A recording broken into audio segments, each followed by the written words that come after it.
That's the sound of passion. They can't hear. This place rocks. A loud statement from the Pacific Northwest's fiery fan base has set the standard for decibel levels. There's the fireworks that the faithful have wanted. But the Renegades ride into Seattle looking to make a roaring statement of their own. Oh, what a hit! And the only thing louder than a rambunctious link? A silence. Dallas is ready to tell 30,000 people to sit down and be quiet.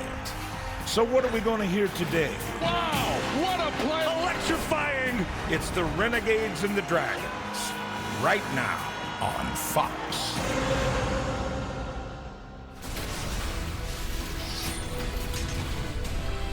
Hey man, who's living with their family right now while we out here?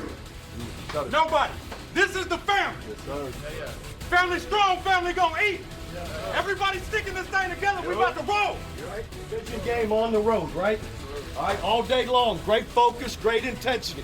All right, everything's got to be earned, all right? Fight for it and earn it. Be physical, be tough, all right? Let's have a great game.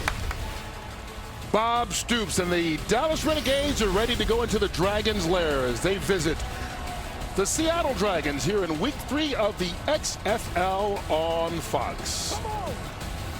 Come on into the broadcast booth and stay a while, folks. I'm Kurt Menefee alongside Joel Klatt. Brock Hewitt will be with us in just a bit. You ready for this again, brother? I'm ready. Listen, it was so exciting here last week when we were here in Seattle with the crowd noise and the enthusiasm. I can't wait to repeat it. They're expecting a big group again today. Right now, though, we're going to talk a little football. And you take a look at these two teams, each coming off a big win last week, primarily because of the way they played in the second half, and specifically for Dallas, the way they played in the fourth quarter against L.A. And this is a team that a lot of us thought was going to be one of the contenders in this league, and then they promptly went out there week 1 without their true starter Landry Jones and lost to St. Louis. Last week, though, it was much different in the fourth quarter. They finally got their legs under him, and those legs were Cameron Artist Payne running the football for this Hal Mummy high-octane air raid offense. He was sensational, over 80 yards in that fourth quarter. That settled Landry Jones down. He was much better and ultimately threw for over 300 yards. That's the first 300-yard passing game that we've seen here in this young XFL season. I expect them to be much more in rhythm as an offense, in particular Landry Jones here today. Offense got Dallas going last week. For Seattle, it was all about the defense in this home crowd. I guess they're used to that here in Seattle. I was going to say, if it was anything else, the faithful would have been like, hey, what is this, right? But yeah, the defense, Kurt, was absolutely spectacular last week against the Vipers. 4 sacks, 3 interceptions, and Marcel Frazier capped it off with this unreal play, jumping up, grabbing that screen pass, and then taking it to the house for a little pick 6 right there. This defense, I think, is going to have to play well again today. 1, because their offense has had trouble a little bit so far in this season, and 2, because Dallas found their rhythm last week. Time to go to Brock Hewitt, but in a different capacity right now. A cool tradition is lighting the cauldron here at CenturyLink. He gets the honors right now. Grew up outside Seattle in Puyallup. Went to the University of Washington, played for the Seahawks, and now gets to light the cauldron and get the Dragon crowd going to start off this game. How cool is that for you, Brock? Well, Kurt, I've seen this stadium from a lot of different views. I've not seen it from this one. It is, it's electric, and we experienced it last week, right? We saw the impact these fans had on that game, and I'm anxious to see the Renegades try to handle it. Landry Jones handle this environment, and that was quite a treat. Thanks. We are impressed you didn't set anything other than the cauldron on fire. That's right. There was some bets going on in the truck and in the booth, and you come out on top, my friend. Hey, speaking of the weather here in Seattle, 48 degrees. It is February. Light winds. No rain, at least as of now, and not much in the forecast, at least until after this game is done. The betting line provided by Fox Bet right now has the Dallas Renegades as the favorites by 4.5 points. Over under at 40.5 points. And keep in mind, each weekend you can win money by playing XFL Super 6. Just download the Fox Sports Super 6 app and play for free for your chance to win $10,000. All right, as we get ready to kick it off, one of the cool things we have seen here, and one of the things that's gotten really the most buzz, Joel, is the kickoff rule in the XFL. Every coach, when I ask them, hey, what's your favorite little nuance change to the rules, they mention this kickoff. And I'm expecting, as this season grows, that we're going to start to see little wrinkles from these special teams plays, some reverses, things like that. Let's see if we've got anything dialed up for these two. All right, Austin Walker gets it started for Dallas, and he's rocked right at the 30-yard line. And so that's where we will get our first look at Dallas, led by Landry Jones, and you mentioned 300 yards passing, particularly sharp in the fourth quarter last week. Here is really one of the faces of the XFL, and he has been a long-time NFL backup for Pittsburgh. He signed here with his old college head coach, Bob Stoops, and he was injured in the very first play of the very first practice, and so he did not have much time to get ready. That's in large part why he struggled early last week against Los Angeles, but as he got more comfortable, you could tell he settled in and played very well. And had a full week of practice. Starts with a little shuffle pass. He gets the game begun. Lance Dunbar, the former Dallas Cowboy, with a short pickup. And their backs overall, Kurt, are a couple of guys that they really like. Lance Dunbar, you saw right there. Cameron Artis-Payne, who had the big fourth quarter. He's going to be in the ball game right now, number 34. That offensive line they really believe in, but make no mistake, this How Mummy offense, the air raid offense, they want to put the ball up. Out of the backfield, Artis-Payne. Around the corner, but not much more. Out of bounds right across the 35, maybe at the 36. And this Seattle defense, as we mentioned already, played so well. They fly around, swarm to the football. They're very good in terms of their structure, knowing where they need to be lined up and then rallying up and making the tackle. The guy I want to draw your eye to, number 59, Steven Johnson. He's a guy who played his college football at Kansas. He leads the XFL right now in total tackles with 19. Movement early here on third down. Will stop. Looks like the defense kind of drew the offense off there. I feel like this one probably is encroachment. False start. Offense number 65. 5-yard penalty. Still third down. The movement certainly took place on the defensive line. Now, if he didn't get into the neutral zone, then the offense then can't move. That's a tough one for Alex Balducci, number 65, because the defensive line certainly moved. They flinched. And that's what drew Balducci off. And remember now, Brock already mentioned it, the crowd noise. It was a factor last week for Tampa, and it's already now a factor for Dallas. Yeah, this is a long third down now. 3rd and 9. Tuesday! Ringo! Play clock. Ran out on him. Did they get a timeout? Delay of game. No. Offense. 5-yard penalty, still third down. All right, so they had a 3rd and 4. They got a false start, and now a delay of game. And suddenly, what was a very manageable situation and a good start to this ball game is going the wrong way. Yep, crowd noise an issue already. First series of the game.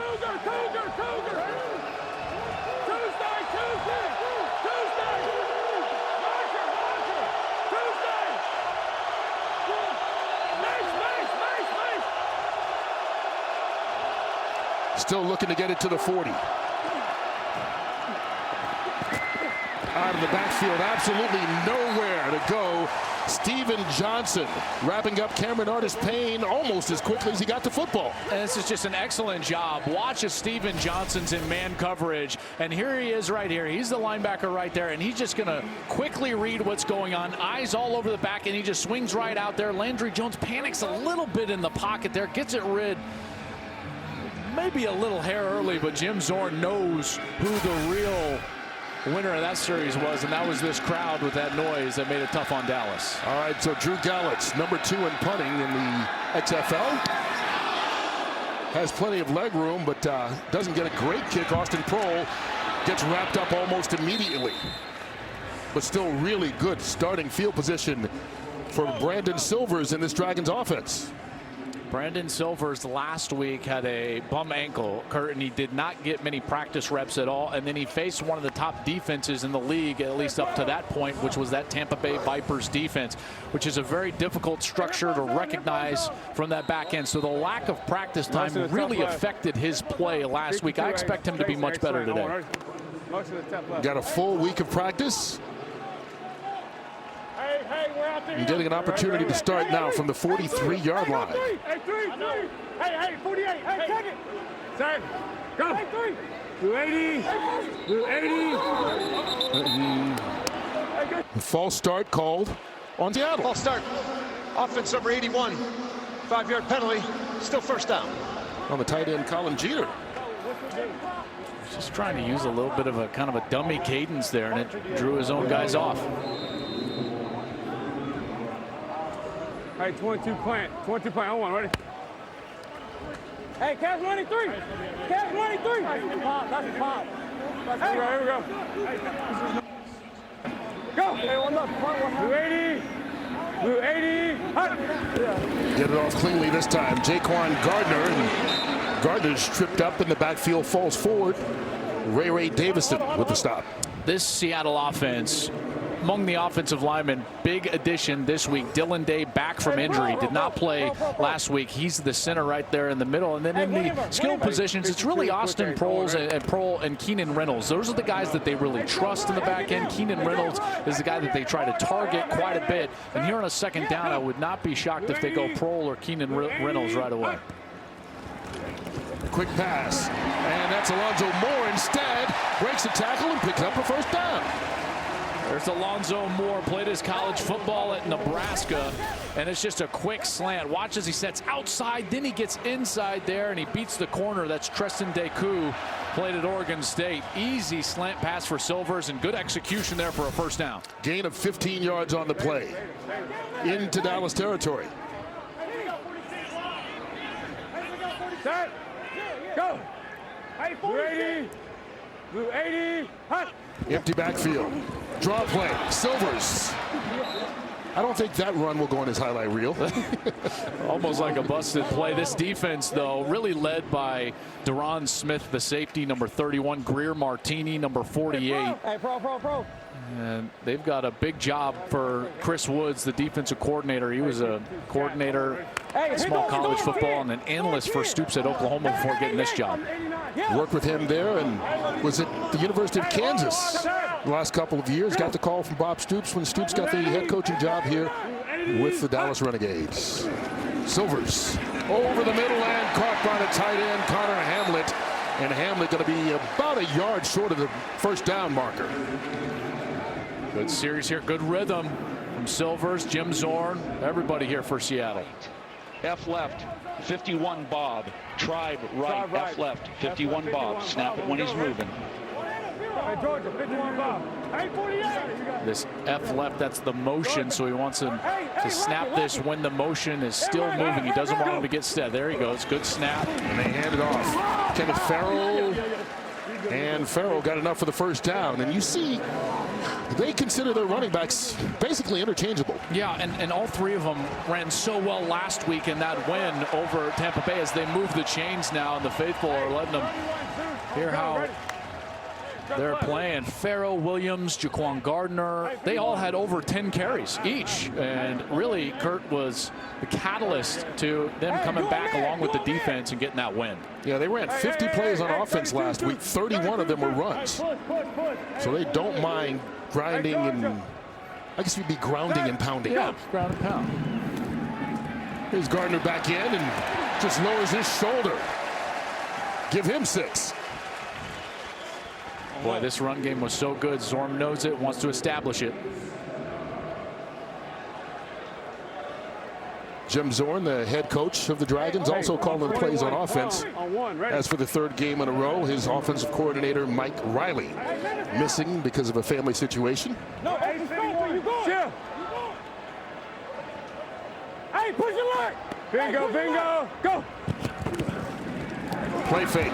Silvers pulls it down. Forced to, and he gets a yard on the play, and that's good enough for the first down. Boy, he wanted to throw that, but Deshaun Phillips got right in the throwing lane. Yeah, the little RPO, and he makes a great decision to pull that ball down, and this defense is going to have to make an adjustment. There's Deron Smith, the safety, and Silvers both mic'd up today. On one, ready. Jump left. 46. Hey, stop left. Yeah. Hey, boss. Hey, boss. Go. Bingo, go! Gardner, nowhere to go. Maybe about a foot. Asante Brown in there on the stop, and You know, you take a look. We've seen a lot of motion here from their tight ends, moving around, moving around. Is this typical for this Jim Zorn offense? Well, what they're trying to do is really establish that run game, and the way that you do that is you make it difficult on the defense to establish strength. You know, it's really hard when you just come out and you're static and you try to run the football. That allows them to line up, know where you're trying to attack them. Changing that strength is very beneficial to the offense. Here's Silvers going towards the end zone. Gardner one-hands it, but he was out of bounds, incomplete. That was just such good coverage by number 48, Greer Martini. Played his college football at Notre Dame. Very good player. Watch here. He's just going to take, and he's going to take the back out of the backfield and man coverage, and then see him how he forces him all the way to the sideline. He used the sideline as an extra defender. There's nowhere to throw the football right there. He's not contacting him. He's just kind of riding him out, using that sideline to his advantage, and he does it beautifully. Bingo, bingo, go. On 3rd and 10, Silvers towards the end zone, Pro, touchdown Dragons.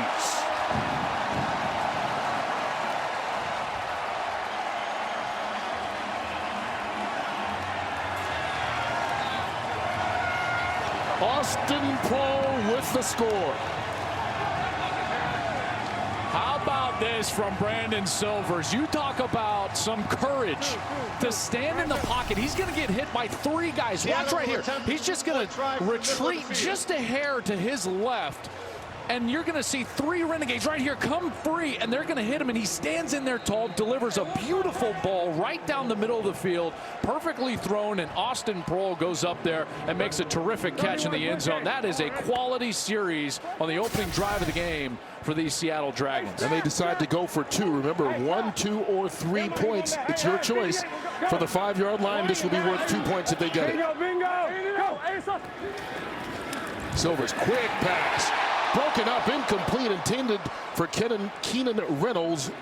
Deron Smith stopped it from happening. So it's a 10-play drive, 57 yards, more than 5 minutes to get it into the end zone. 1 possession, 1 score for the Dragons, and they lead it 6-0.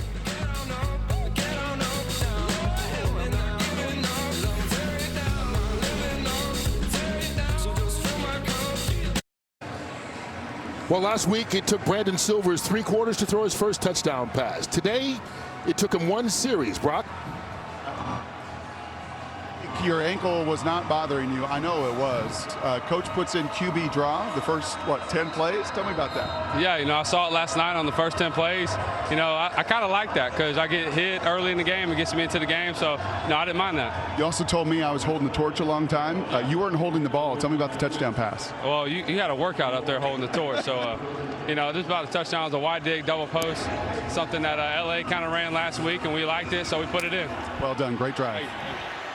All right, and so that's how they get the 6-0 lead, and another big hit, this time on special teams.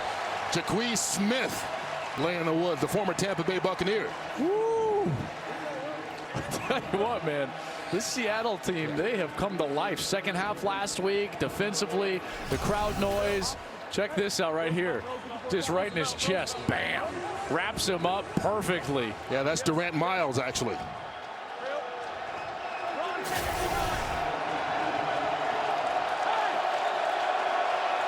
So backed up inside their own 20 at the 18-yard line.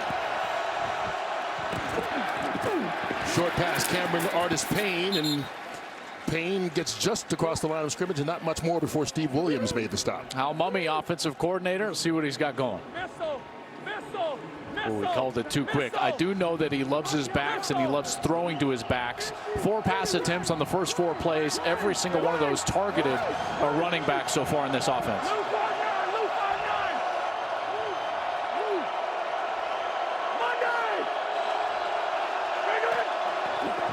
Here comes the pressure. Lance Dunbar. Short pickup. Kurt, it's tough to blitz a veteran. Watch as Landry Jones is going to have his eyes to the right side. He sees the blitz and just the route cuts off. It's just a little side adjust. He dumps it over the top and creates a 3rd and short. And the Seattle crowd starts to make noise.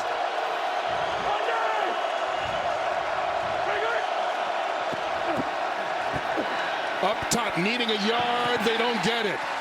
Tried to connect with his 6'8" tight end, and there's a flag late. Donald Parham, the intended receiver. Jeremy Clark on the coverage. Pass interference. Defense number 34. Ball be placed at the spot of the foul. Automatic first down. Wow.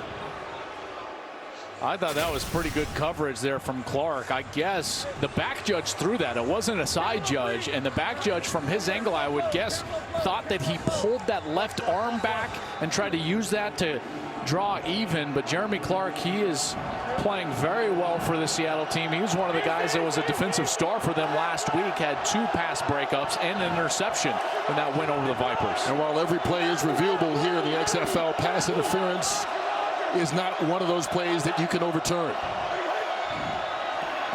So a first down from the 47, broken up.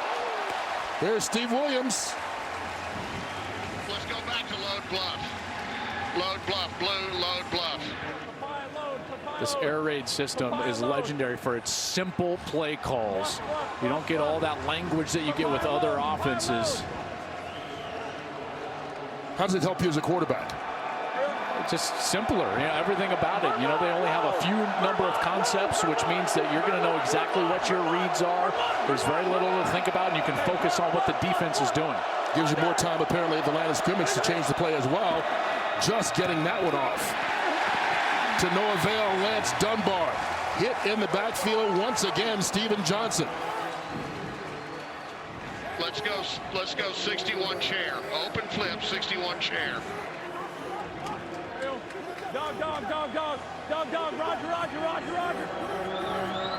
Roger, Roger. Roger, Roger.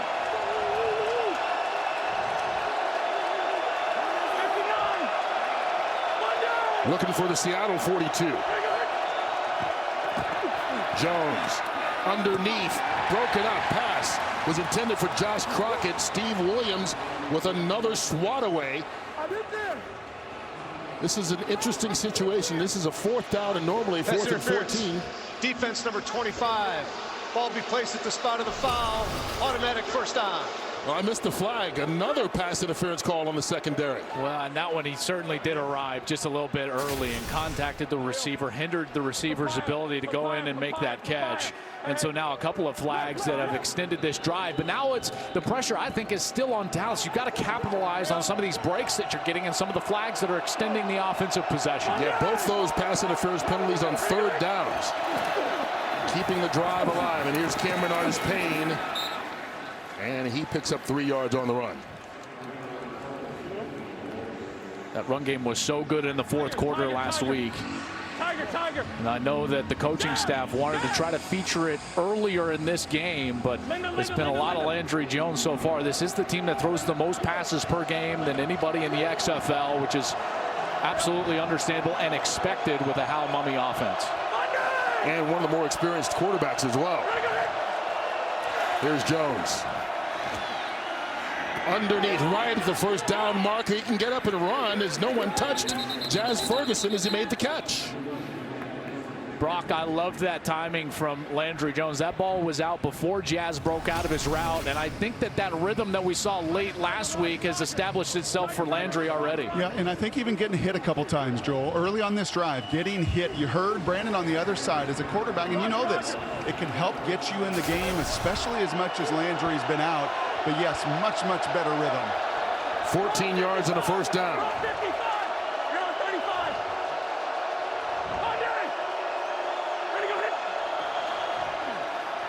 Jones over the middle. Good move after the catch by Donald Parham, and the big tight end moves the chains again. I love this guy. Parham is enormous. He's 6'8", 250. He can run, he can move. And how about the agility, Kurt, after the catch? This guy, I think, is a potential star, not only in this league, but maybe in the next league as well. Only 22 years old, youngest player and tallest player on the team. They go to him again. Why not? He's physical as well.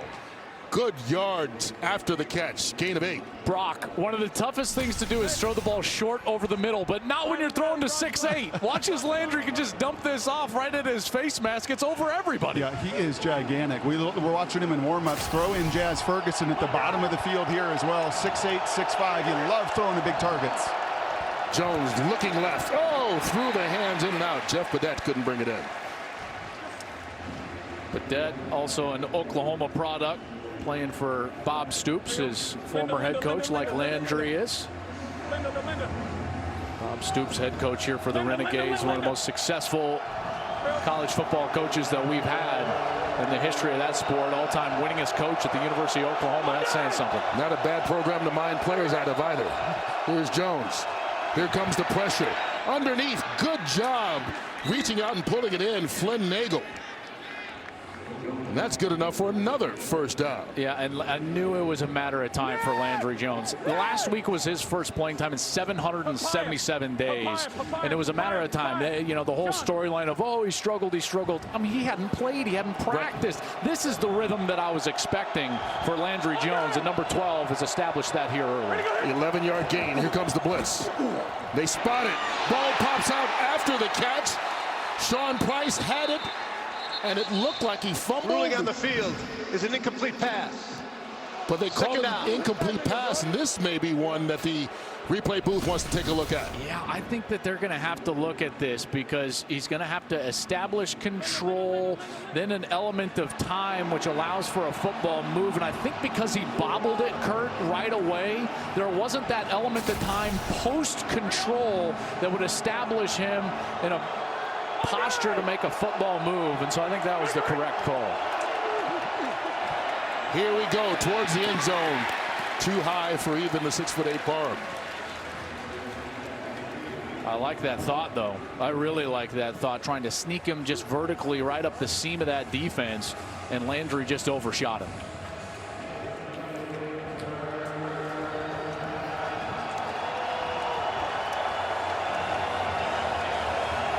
Another third down. Remember, they've gotten pass interference called twice on third downs on this same drive. Play clock winding down. Just got it off. Underneath, pass caught and into the end zone. Nagel with the touchdown. 12-yard score for Bob Stoops and the Dallas Renegades. And they will line up right now, tie game. We'll see if they can take the lead. Flynn Nagel with the touchdown. What happens here is that you get way too big of a drop from the middle linebacker. It's kind of a Tampa 2 style where he's responsible for the middle, but he vacates that middle of the field. And Flynn Nagel, when we saw that play twice during the course of that series, just comes in there, occupies it, and Jones gives him a great ball. They go for 2. Jones incomplete. Pass broken up by Kyle Cairo, and so each team throws a touchdown pass. Each team misses a 2-point conversion. We're all tied at 6 here early on in this ball game, Seattle and Dallas.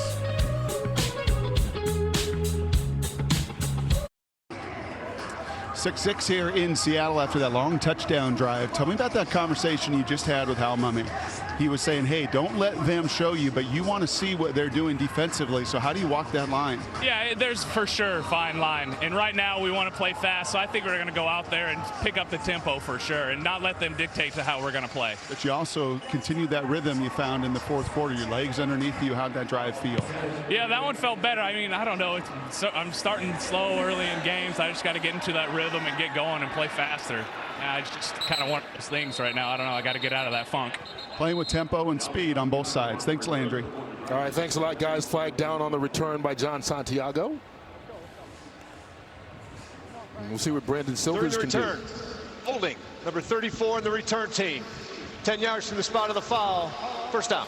So it'll back them up a little bit. But we saw on that one possession that Seattle had earlier in this game, you know, they got into a rhythm. Yeah. Eventually, it took them a couple of plays as well. And then Silvers, who last week struggled so much throwing the ball 10 or more yards down the field. Last week, he was only 1 of 9. He had that big one to Keenan Reynolds for a touchdown. But other than that, he was 0 for 8. Today, first time down the field. Beautiful ball for the touchdown. I'm interested to see if he can continue that rhythm and if they can use the run game to then hopefully, at least for their sake, exploit the down the field coverage. But he certainly seems like he's in a better rhythm here early in this game than he was last week. And so does Landry Jones. I know he told Brock that he thought he started slow. I thought he looked great on the last series. He got heated up pretty quickly if he thought that was a slow start. Yeah, there's no doubt.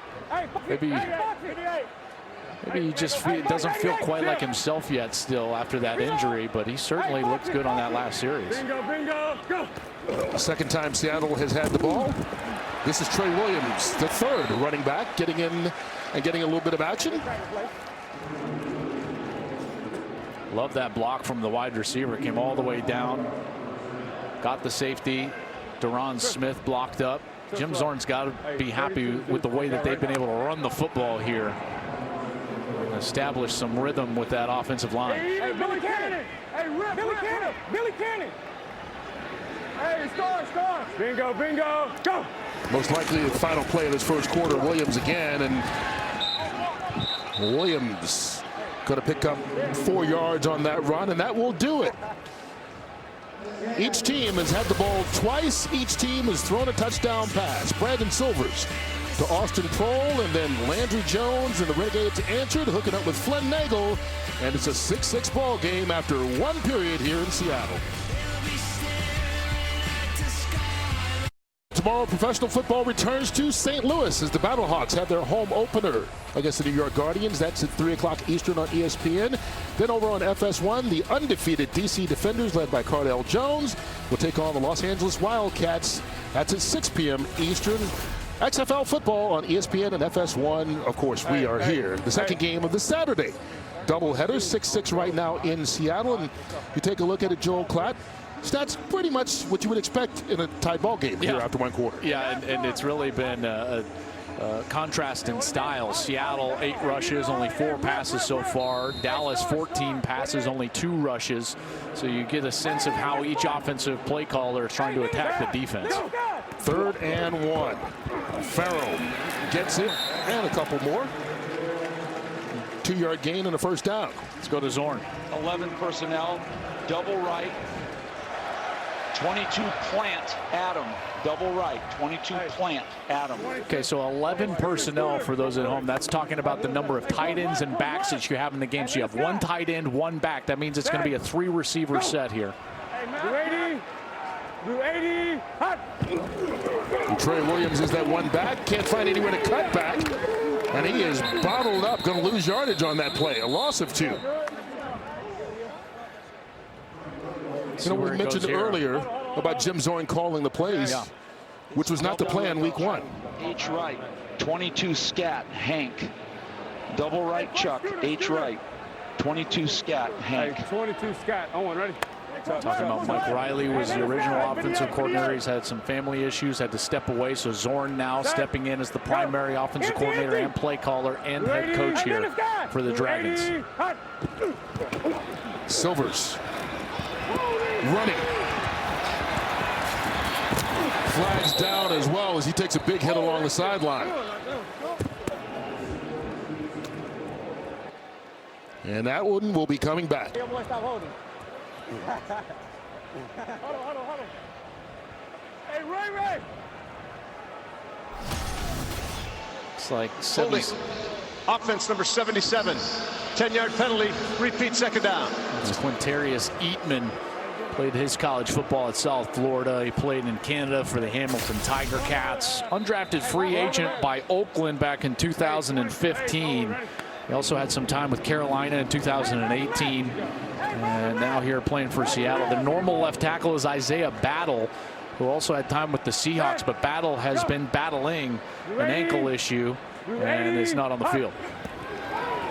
So on 2nd and long, Silvers underneath. Prohl hit right away. Made the catch, but a big hit from Deron Smith. And Brock, this is not the identity of this offense. They're not a big chunk team. They want really badly to run the football, stay with the chains, and you see the defense for Deron Smith there, right there. He just flew up, almost knowing that that was going to be a short pass. Yeah, you mentioned battle. They're also still without Casey Williams, and he is their big-bodied receiver. They hope to get back in the next couple weeks. Set, go. Bingo, bingo, go. Very long third down. Underneath. This is Kenneth Farrell out of the backfield, and he won't get anywhere close as everybody in white and blue comes up and get him, led by Josh Hawkins. Josh Hawkins is their best cover man, and Dallas's defense gets a hold. Good series for them after that opening series when Seattle just kind of methodically went right down the field for a touchdown, and Dallas bows their neck a little bit. The benefit of that holding call, and gets off the field here forcing a punt. And will be noted, just a reminder for everybody, no one can leave the line of scrimmage until this ball is kicked. It's one of the few rule differences here on the punt. And Flynn Nagel, who had the touchdown reception for Dallas, takes the punt and takes it out to about the 47-yard line. Last time the Renegades were on offense, that guy, Nagel, caught the pass from this guy that tied the game. We'll see what Landry Jones and company can do as they get their first possession in the second quarter.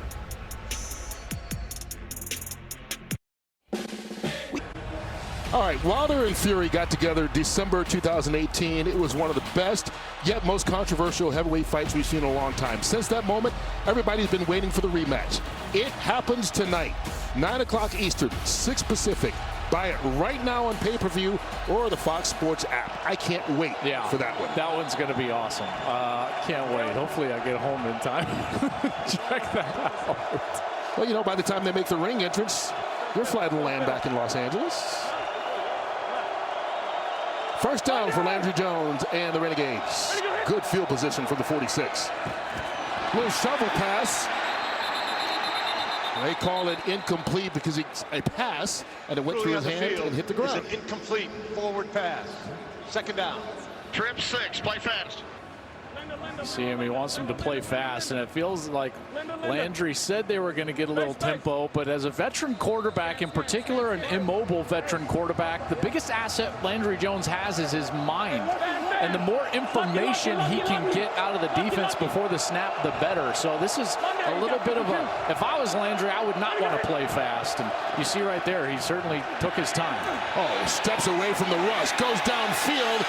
Josh Crockett goes up but can't get it. That ball just underthrown by a bit, and it gave Channing Stribling a chance to get in there. Boy, you called it. He stepped away from traffic in the pocket, and here on the outside is Crockett, and he's got to step and has to slow up for that ball, which was behind him. I didn't think Landry got to. Offense number 65, 10-yard penalty, repeat, second down. It's Alex Balducci who gets called for the hold, but Landry couldn't step up because Balducci was holding, kind of tackling a defensive tackle right at the feet of Jones, which is why he couldn't step into that one. And now second and forever. So what was good starting field position? Backed up by 10.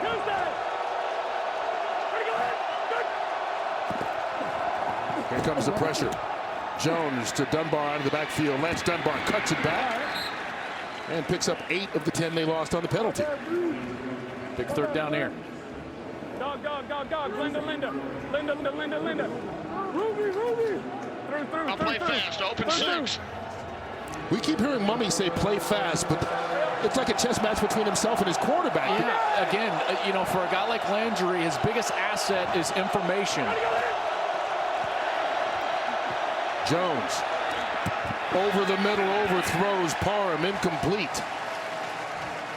You know, this is one of those things. Hal Mummy really is a college coach, and in colleges, it's really more about the system than it is what the opposition is trying to do. And so that's why he's saying play fast, but Landry is an NFL guy. He's a veteran, and he wants information. He wants to know the coverage so he knows how to exploit that with his eyes and with the route structure.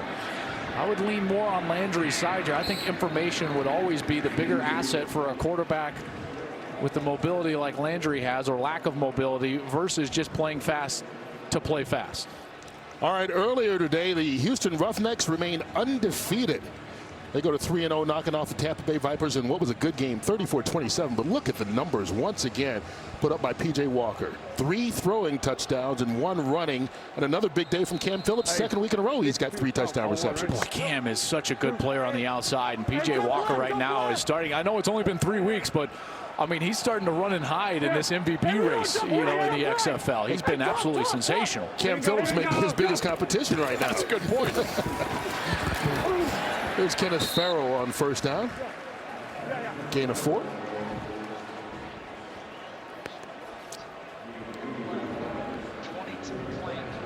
Trips right. Oh, 11. Trips right. Hey, am I out? F left. 22 plant. Hey, Mike 3. Hey, 22 plant. I want ready. You got a lot of time.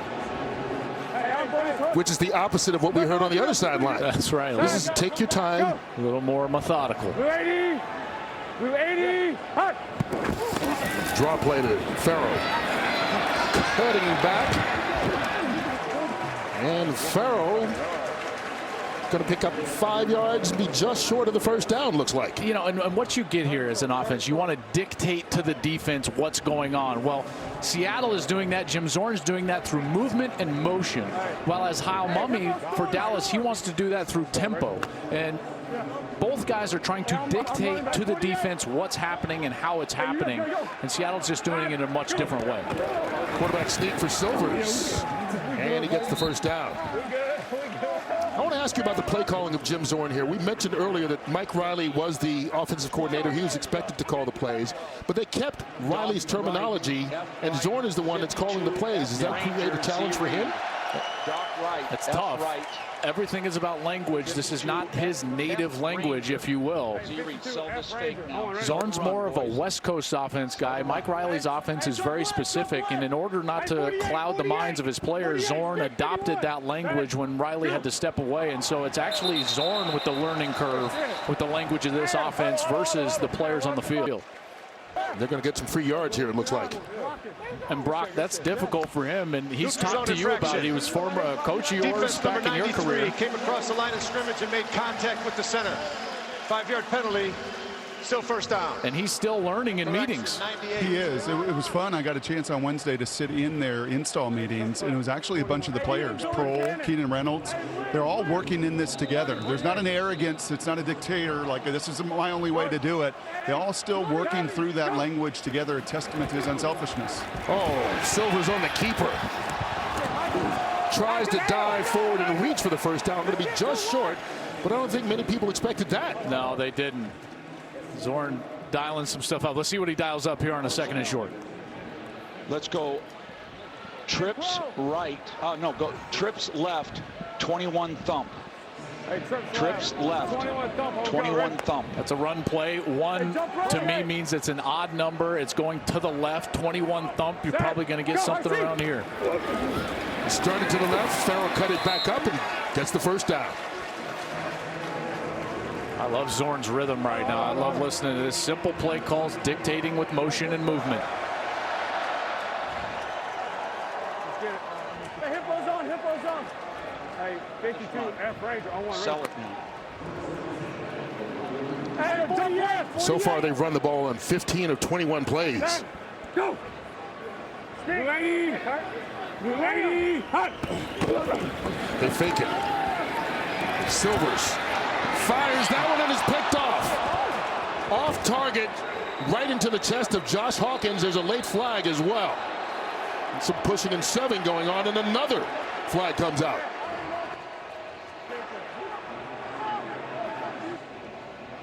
That was unbelievable coverage.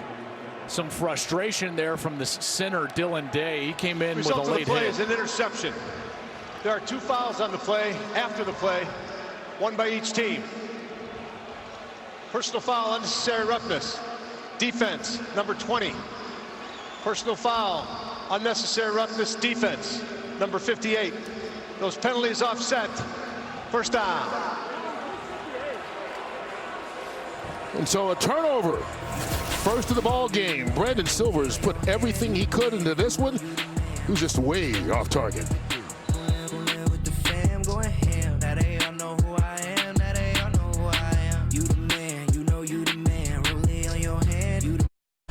Well, this Friday, John Cena is back. The man, the myth, the legend joins the superstars of SmackDown as he returns home to Boston. Make sure you don't miss a special Friday Night SmackDown this week, 8 Eastern, 7 Central, right here on Fox. Jim Zorn talking to his quarterback, Brandon Silvers, after that interception.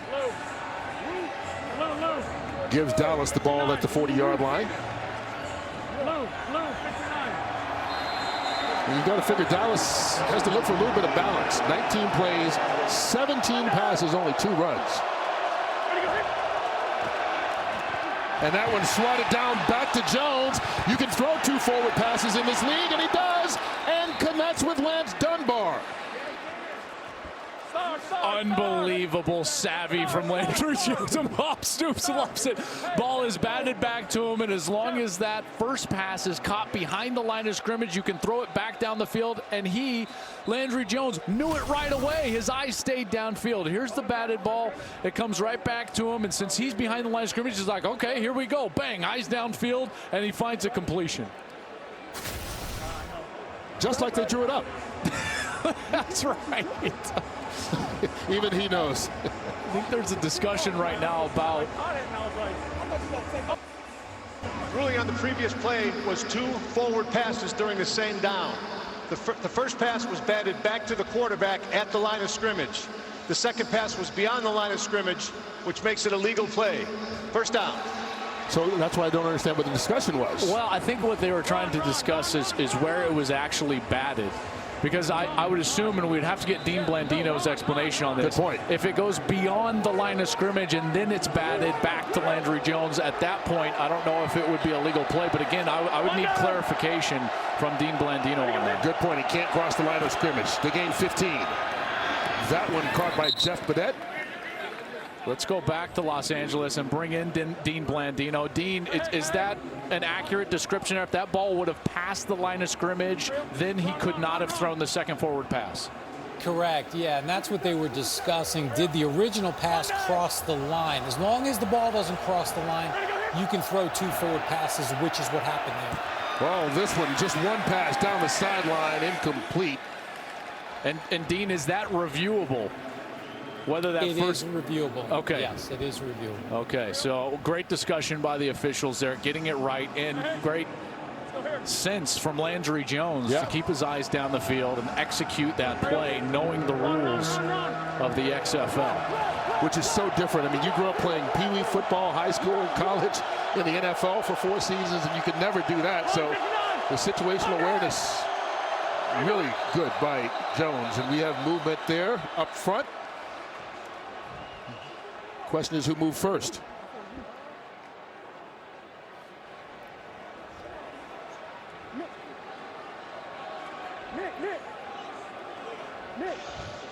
False start. Offense number 61. 5-yard penalty. Still 3rd down. They call that on the center, Marquise Shakir.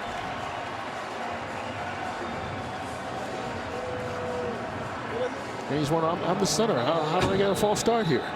It's that flinch, right? Yep, just a little bit of movement. That's all it takes. Certainly makes it a much more difficult 3rd down here. We see teams go for it on 4th down a lot more, so may not need to get it all here on 3rd down. Here comes pressure. Jones firing, caught. 1st down, Josh Crockett. Good anticipation from Landry Jones there, and a good route from Crockett, who comes back to the football, and Jones right up on the line of scrimmage, and here's that tempo that Hal Mummy wanted. Gain of 16 on the last pass play.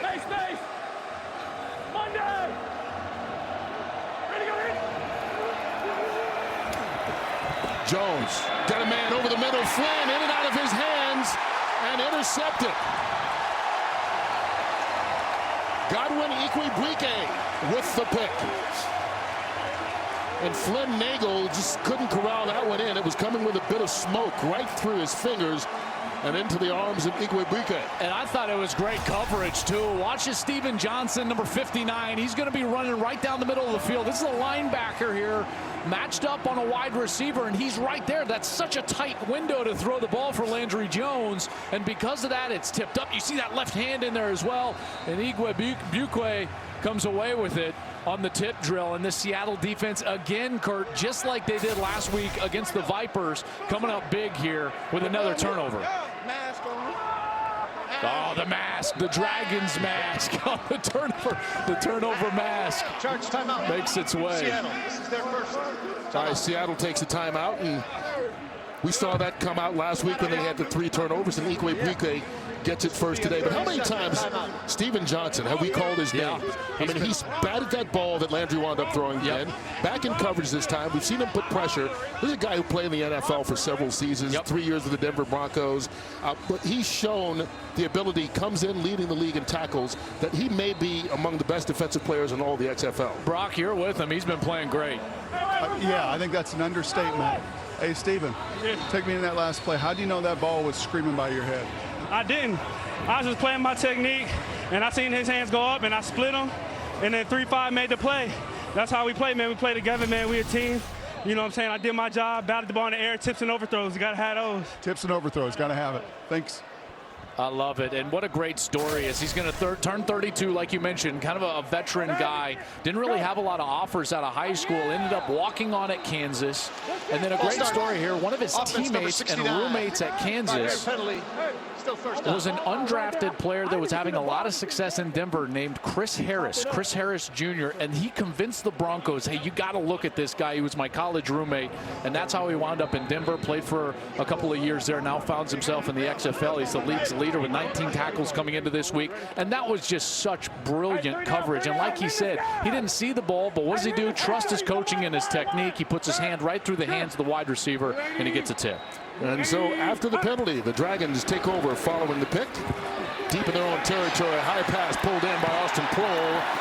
And Prohl out across the 15-yard line. Trey Watson with the tackle. Really important that this offense can get a couple of first downs and try to change the field position here. This is a really good ball from Silvers. Right up at the face mask. An even better catch there. I'll tell you what, Austin Prohl is a really sure-handed guy. They trust him a lot, in particular in the middle of the field. Son of Ricky Prohl, played 17 seasons in the NFL. Traquan Gardner on second down.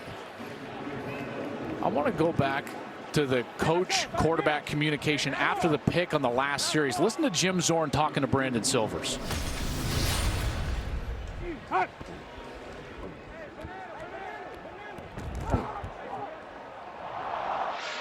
That would have been an easy completion, coach.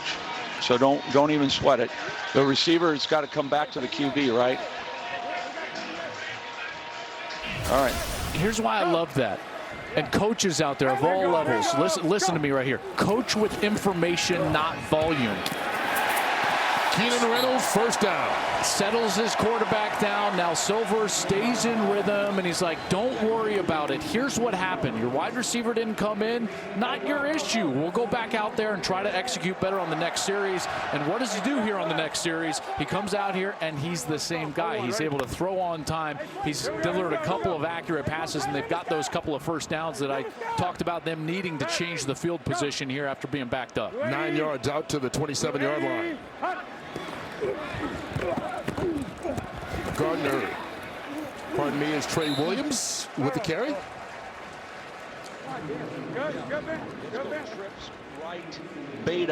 Trips right beta, 22 scat, level, dragon. H, you're on a dragon. You run a flat. Remember, it's not just the quarterback. All the players at the skill positions have microphones in their helmet. Go. 280. Hot. Tipped at the line of scrimmage, falls incomplete. I think it was Tony Garrard who got a hand in there. I think it was. He does a great job. He's working his way up the field. Didn't get there, so he just jumps up and gets the ball batted down. Oh, I hit him in the helmet. Get that short throw. That's when you're proud of your hat size. You have a big head like that, knocks down passes. Whatever it takes, right? That's right. Set, go. Bingo, bingo, go. Silver's on third down. Austin Pro with the catch.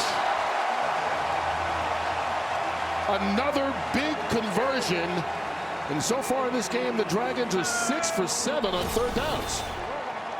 29 on that one. And the courage again. He's going to get hit in the pocket. He gets hit by a couple of players and delivers an absolute dime. Great coverage in the back end by Treston Deku, and an even better throw. And that'll take us to the 2-minute warning. How about that throw from Brandon Silvers, marching the ball down the field. Last 2 minutes of the first half coming at you.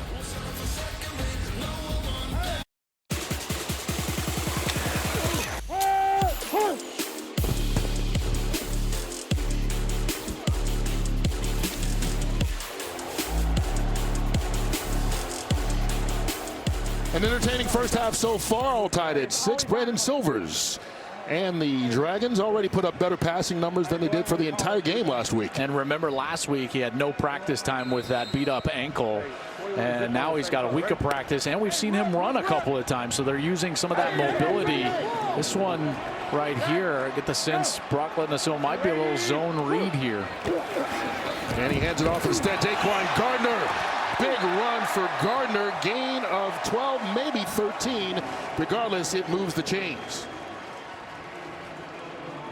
That run game hadn't really done much in the first quarter, and even in the second quarter. It was so good last week, in particular in the second half, and there they finally popped one in the middle of that offensive line.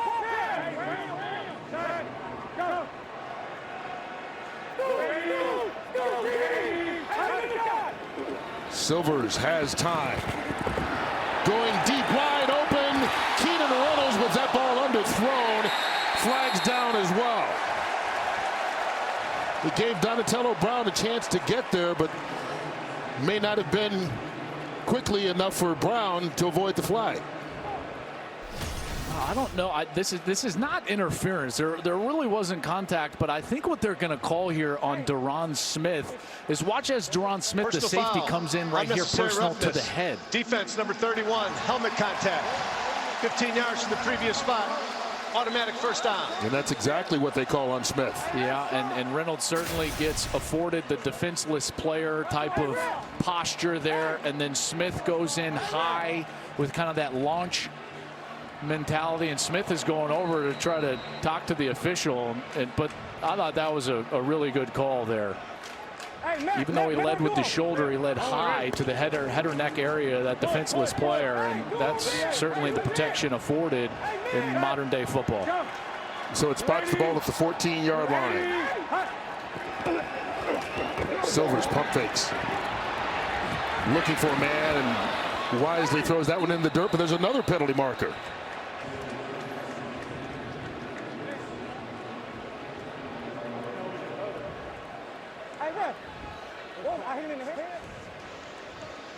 Ineligible receiver downfield.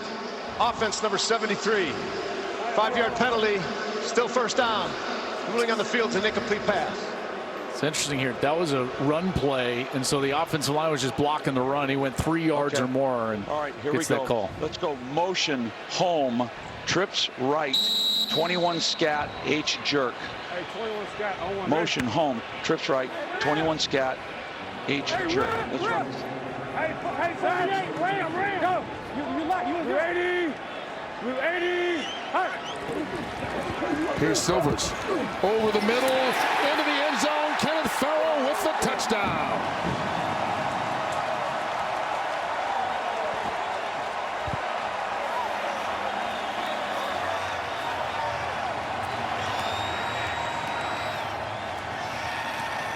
One of those three-headed running backs with a 19-yard reception, and Seattle takes the lead. Will attempt a 2-point conversion from the left hash. What a great route. That's the jerk route. So you give him that underneath look like he's going to run across the field, and then he just straightens up, goes right up the field. Really tough cover right there for Micah Abernathy. And a terrific ball from Silvers. What a great route. Farrow is a guy, he's kind of a jack of all trades. He was banged up a little bit with some ribs earlier in the week, but he comes out here and makes a great catch there. 4 seasons in the NFL with 3 different teams. Taking advantage of his XFL opportunity so far this season as the 2-point conversion attempt falls incomplete, intended for Prohl. But another touchdown pass for Brandon Silvers and this Seattle offense. And remember, this came off the turnover and started at their own 12-yard line. Yeah, and also I'll go back to that wonderful sound we had of Zorn talking to Silvers before that series about the interception on the previous series. And Brock, as you know, when you got a quarterback that you can settle down, get him some confidence, it allows him to throw great passes like he did to Farrell for the touchdown. Yeah, there's no question, and I love it. That's H jerk, huh? Yes, That's sir. your route? What's a jerk? Man, you know, we suck the linebackers up a little bit and pop it to the back of the end zone. We worked on it all week at practice, hit it in the game. When did you know that ball is coming your way? Soon as I break, I see the safety break down, we to the back free, put it on me, and we're going to win. And you're questionable to play today. Why are you out here? You said what? You're questionable to play today, banged up a little bit this week. Why are you playing? Oh, squad out here. We all out here. Every time. Gotta go. He was questionable with some injured ribs, but here's a guy who's played with injuries before. Signed with the Chargers out of college. Yep. Second game of his NFL career, gets into a bad car accident, fractures his collarbone, winds up playing the rest of the season, had 60 carries that season, double digits in catches, and just fought his way through it, wound up playing 3 years with the Chargers. I mean, even last year, he had a shoulder injury when he was playing with in the AAF, and thought that most likely he was going to get back into a camp and wasn't able to do so. Tough guy. Good enough to give Seattle the lead, and Landry Jones will get another shot here with 1:22 left on the clock and 2 timeouts. Plus, remember, the rules are a little bit different on the play clock inside of 2 minutes here. That's right, and this is the comeback period. There's lots of time here, in particular with the fact that Dallas has 2 timeouts. I mean, they have worlds of time. This is just going to be normal football. Hal Mommy wants to play with high tempo, so they're not going to be looking at that minute 22 at all. The clock is going to stop after every single play, and then if it's a play that normally runs the clock, they're going to let the play clock go to 20, and then they'll start the game clock. That's the comeback period here in the XFL. The drive starts at the 30. Cameron Artis-Payne slips a couple of tackles, but only gets about 3 yards. Let's go open flip 6. Open flip 6. Give comebacks to the outside.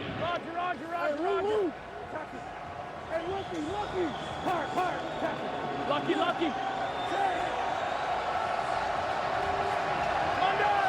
That was just their 3rd run of the first half. Jones up top, ball caught. Trips, 31 Jeff Bidette stick. with a catch. Trips, 31 stick. Papaya. Monday. Ready to go hit. First down to the 41. Play stopped. It's a mistake from Jones. He didn't allow his wide receivers to get fully set when he snapped that ball. That's a quarterback's responsibility. He's got to allow his guys the opportunity to get set before he goes ahead and snaps the football. And this would come with a 10-second runoff. They're going to ask Jim Zorn if he wants to accept that 10-second runoff. He may not, and he wants the time back for maybe another possession offensively. Ball start. Offense.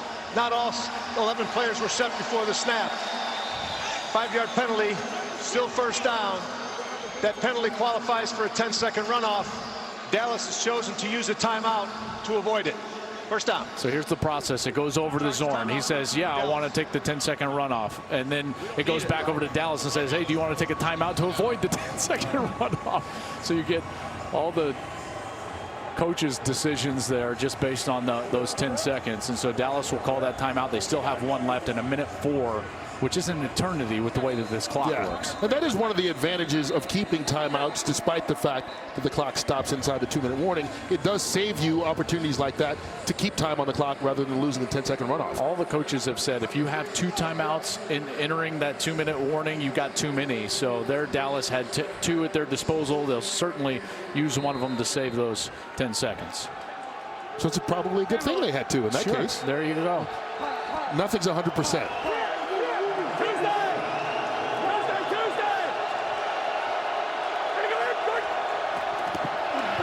Handoff, Cameron Artis-Payne. They're moving every time. Steven Johnson with another tackle. Landry can't hear the play right now. He's looking over. He wants it. Now he's finally got it, and he's ready to go.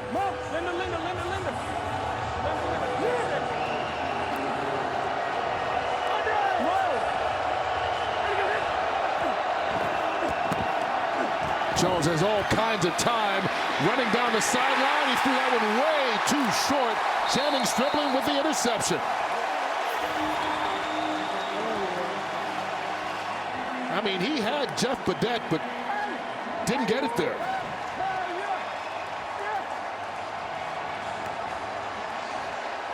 Second interception thrown by Jones.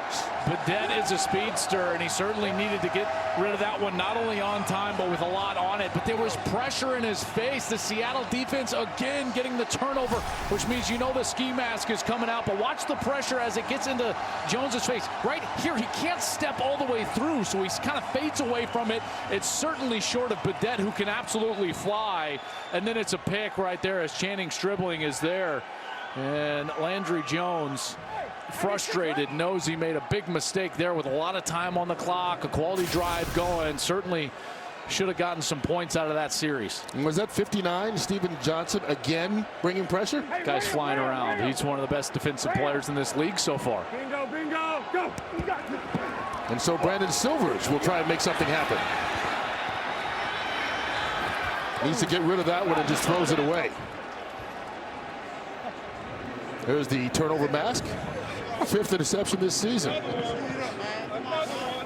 It's unique, let's say it that way. It's very unique. I got to tell you, I'm a little claustrophobic. Yeah. You know, so I see that and it gives me the willies. Well, it's the Pacific Northwest. It gets cold here. That's you right. know? That's right. As a quarterback, after throwing picks, I wanted the ski mask. Hide that face a little bit. That's right. Nothing to see here. Move along. Go. Bingo, bingo, go. They get it off. Silvers, Moore, caught, and he gets out of bounds, stopping the clock. Dallas is doing a nice job of dropping their coverage back there. Alonzo Moore sees that his quarterback is in trouble, just needs 1 foot in bounds here in the XFL, gets a couple, and it's a completion, makes it a more manageable 3rd down here for his quarterback. 3rd and 5.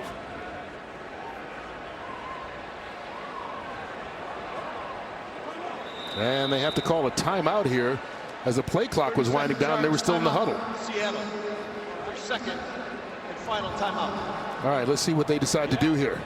Hey, do you see anybody on cover on that nail? Okay, middle. That's how you got to do it. Okay, good job being stingy with the ball. That's a hell of a job. Okay, I love it. All right. Now I was going to try to get a couple chunk plays in here. We had a timeout, but I got screwed up. I just got screwed up. Okay, let's just go double right, 32 Denver. All right, get what you can and we'll go in. Okay, 32 Denver. All right, so looks like he just wants to kind of run this out. Now, it's going to leave a little time here. Dallas does have the option to call a timeout and stop the clock. Denver means probably like a draw or a delay. 32. This is a run play. He's just trying to run this thing out, get into halftime with this 12-6 lead. And there is the draw play. Trey Williams, and he gets the 1st down. Okay, well now here we go. Get up there. Take a shot. Let's see if you can get into field goal range. Sometimes that's all you need is a little spark. Now once this ball is spotted, they'll run 5 seconds off. And when the play clock gets to 20, game clock starts. Oh, he's not going to shift gears. Yeah, they didn't hurry up. He had the car in 2nd gear, and he was like, I'm not going to 3rd. Brock, you're standing right there with him. He made his mind up even before that last snap. Set, go. Here's Silvers out of the shotgun. Underneath, Trey Williams. All right, so there is 5 seconds left on the clock. Thought there would have been time to try to push the ball down and at least try a field goal. But They weren't ready after that first down, after that little draw that they ran, and so 46, Lions. just can't turn the ball over here. Bingo, bingo, go. Run, so that should be the final play of the first half. Seattle content to go into the locker room with the lead. 2 touchdown passes from Brandon Silvers in the first half. 2 interceptions thrown by Landry Jones for Dallas, and that's the difference in the ball game right now. Is a touchdown lead for Seattle. They lead it 12-6 here at intermission. This 3rd game of the XFL season.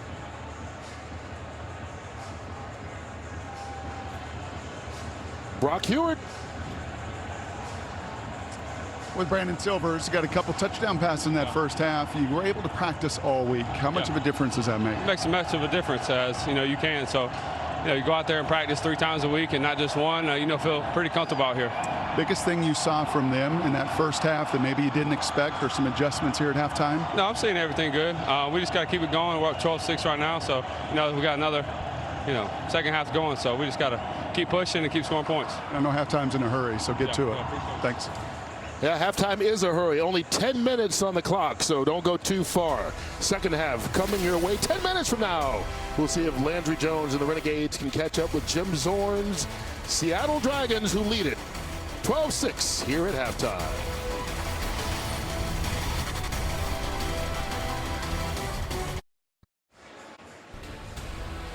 The XFL on Fox is sponsored by Progressive Insurance. Save when you bundle auto, home, or motorcycle insurance.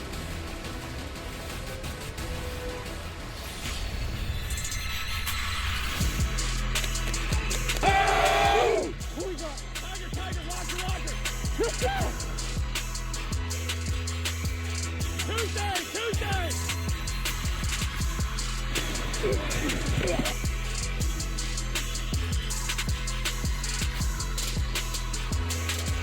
That was the Progressive game flow.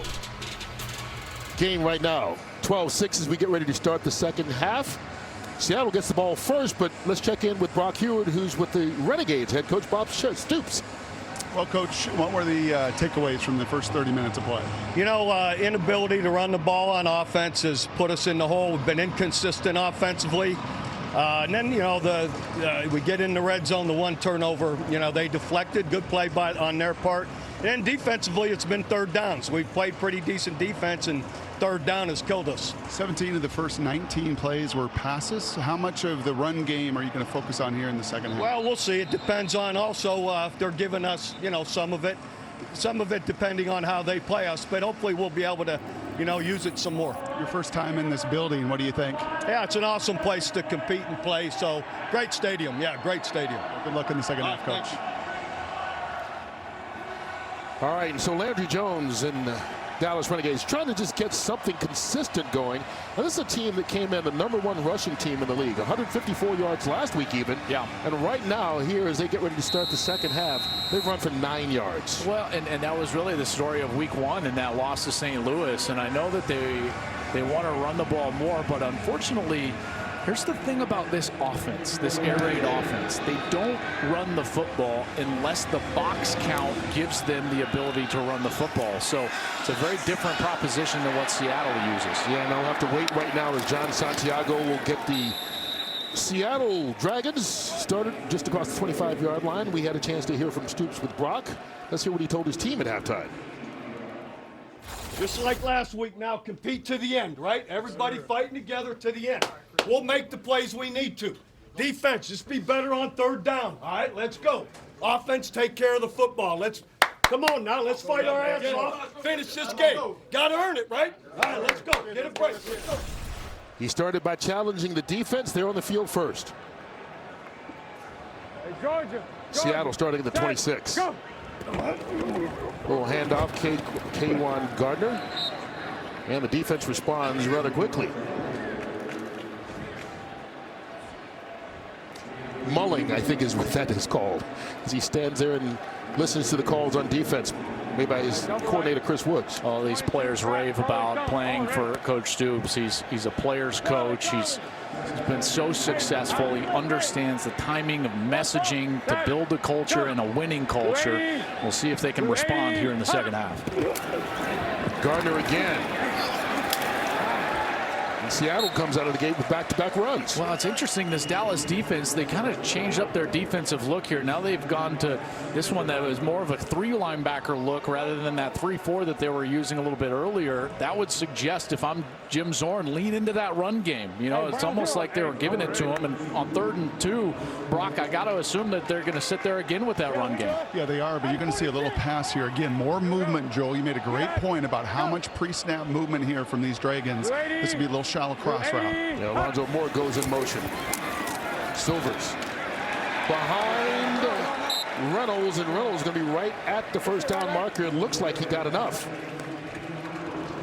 This is one of those nuances. Watch as this, and there's a great angle here from behind the defense. If this ball is in front of Reynolds, he can run for a first down. It's behind, he still gets it, but he just basically falls down. So that's a ball placement issue. When you're talking about yards after the catch, here's the equation. Timing plus ball placement equals yards after the catch. There was good timing. Ball placement was poor. No yards after the catch.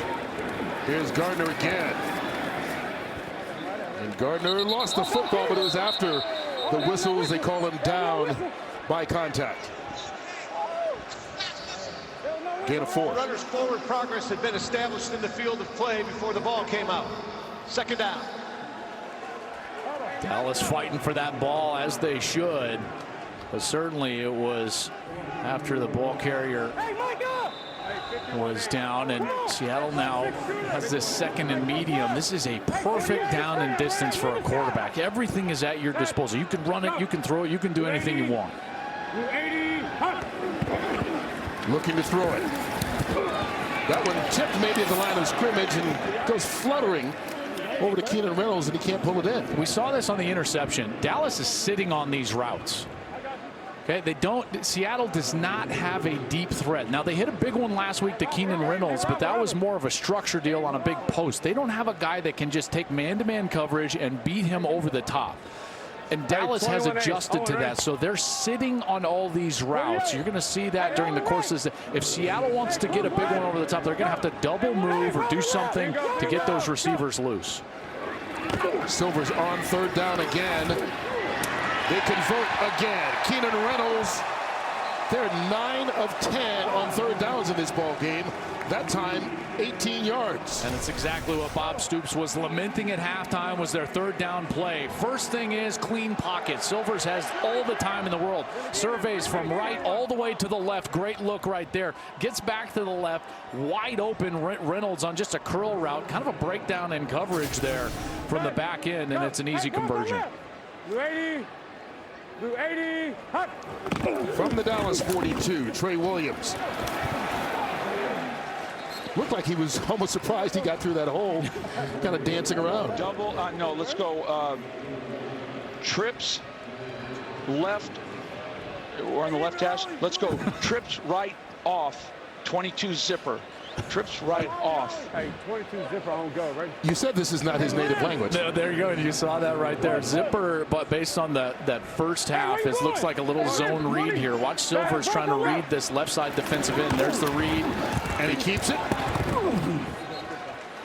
You talked about last week he had the ankle injury. We didn't see him move around in the pocket a lot. We didn't see him run a lot. That's his 5th run of this ball game. Yeah. And it's helped them. They've gotten themselves into more manageable situations like they find right here, a 3rd and short here. And I would think that this is 4 down territory. So I think that you're playing a little bit with house money right here. Hey, down left, TV. Side, go. Hey, watch it. You ready? Is Austin Poe in motion again? On 3rd and 3. Underneath for Reynolds. Double covered. I think Greer Martini was the one that knocked it away. Good coverage here. Looks like Zorn's going to go for it here. Let's see what he goes with. Okay. All right, here we go. Let's go for it. Let's go 11 personnel. Let's go double left. 31 ace double smash. Hey, 31-8. I want ready. Just read it out. Don't be in a hurry. You got an option. Option. 10th play of the drive. Look for the corner from this tight end. Corner route from the tight end here on the smash. 48. Play clock winding down. Got it off just in time. Silver's brought down. Hey, that's good play. And so Seattle would turn it over on downs.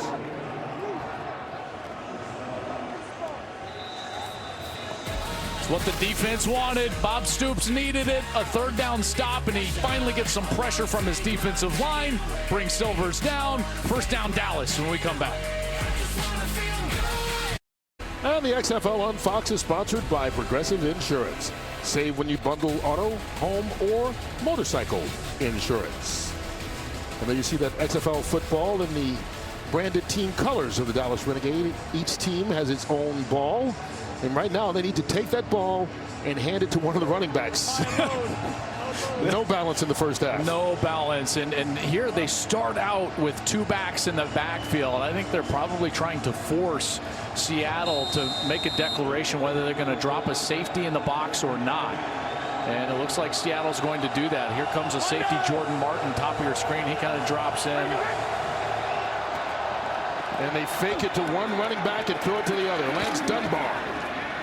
And the former Cowboy gets stood up by Steven Johnson. I think it is important, too, because Brock, I think that Howell considers a short pass to the running back just like the run game. And these two backs have more targets than any other backs in the XFL in the first 2 weeks. There's no question in the field level, Joel, you have to slow down this D-line. I mean, you just can't be so one-dimensional. They do it this time, handing it off to Artis Payne. And that Seattle defense just stretched him out. Wouldn't even let him get back to the line of scrimmage. He leans forward and picks up a yard eventually. It's interesting that this offense has struggled so much almost every quarter outside of that fourth quarter last week. And when you think about it, like today, they're 86% pass, right? In that quarter last week, they ran the ball 14 times, threw it 6 times. That's 70-30 towards the run. So it's not in Hal Mummy's nature, but that's something that they're trying to figure out right now, and what they are trying to define themselves as an offense. Crowd making noise. Seattle coming on the blitz. Underneath Jones. They won't get it. Completes it out to Flynn Nagel. He got it. Willie with the forward progress. They're going to spot it and give him the first down. That was now they're spotting it just short of the first down. And remember, the replay official can take a look at this and decide what is spotted exactly. All right, so they're giving him the first at the 48. Cameron Artis Payne picks up 6 on the run. Steven Johnson, his 7th tackle in this ball game. Okay, so there's 5 offensive linemen and 2 backs. That means you got 6 blockers as an offense. If there's only 6 run defenders, they got to hand the football off. Right here, 2 high safeties. That means that the offense has run ratios. I would expect them to hand the ball off again right here. They fake it and throw it to Dunbar out of the backfield. First down.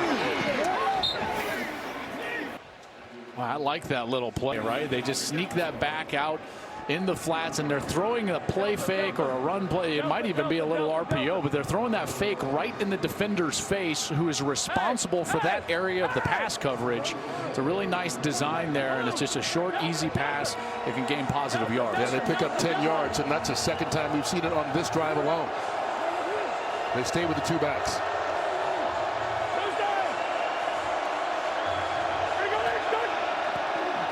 Left side of the offensive line moved.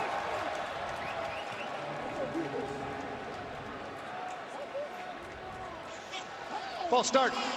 Offense number 64. 5-yard penalty. Still first down. Celeste Uatafe played his college football at Utah. Signed by Washington in 2019 after playing in the AAF last year with Salt Lake. At Utah, he was second-team All-Pac-12 and 38 starts. He's got an early start on that one. Too early. Backs him up 5 yards. Single back this time. They fake it to him. down the sideline. Jones trying to get it to Jazz Ferguson. No flags on the play. Five right here. Wide's going to be wide open. Cougar, Linda.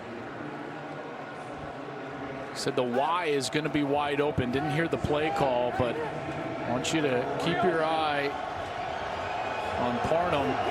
He's the Y. See where he's at. 6'8" tight end. They go the other way.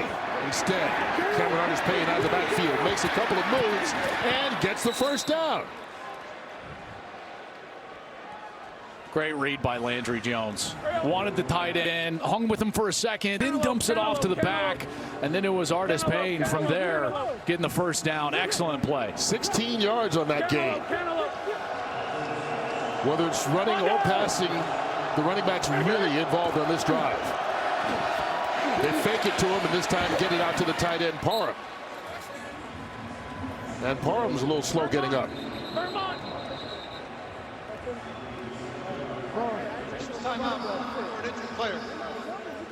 With Steven Johnson with the tackle and kind of threw him to the ground a bit hard.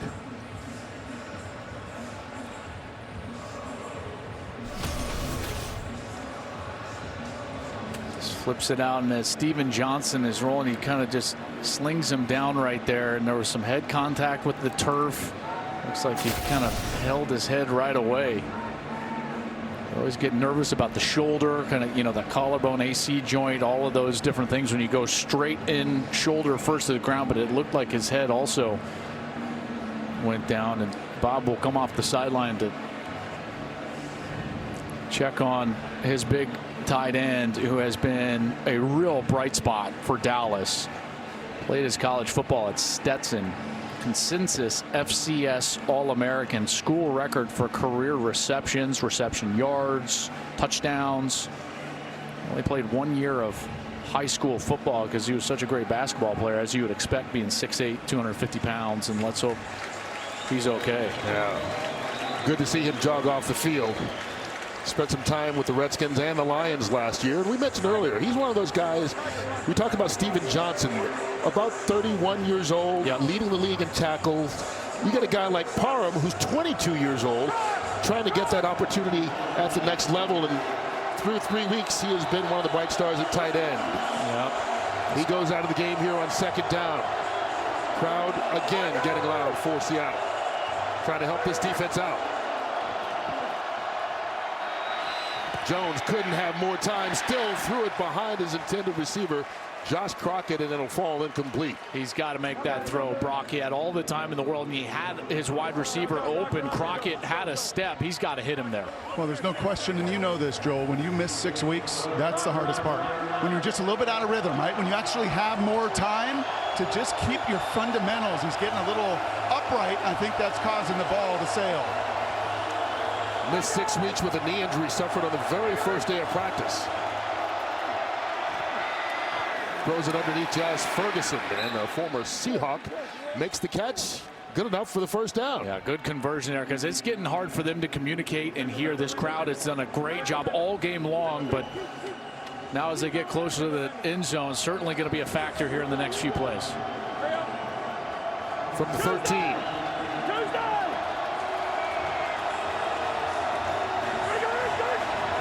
Here comes the blitz, picked up.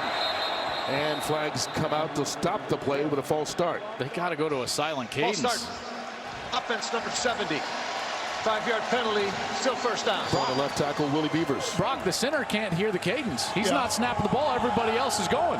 Yeah, well, it is around these end zones. This is, I think, where it is most packed. And just like in this building on Sundays, it is hard to communicate, and especially for those guys on the edge. We asked Bob Stoops about it. He said he was prepared to go to a silent count if needed. I think they may need it right now.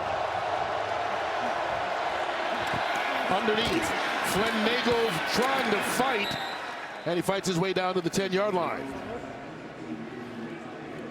Gone away from that two-back set, and they've gone back to their 4 wide receivers that we see as we see a Seattle player down. Looks like that. It's Nick Temple, number 55. Defensive player. He's been really good for them as well. Steven Johnson's leading the league in tackles, but Temple has been second on the team in tackles each of the first 2 weeks.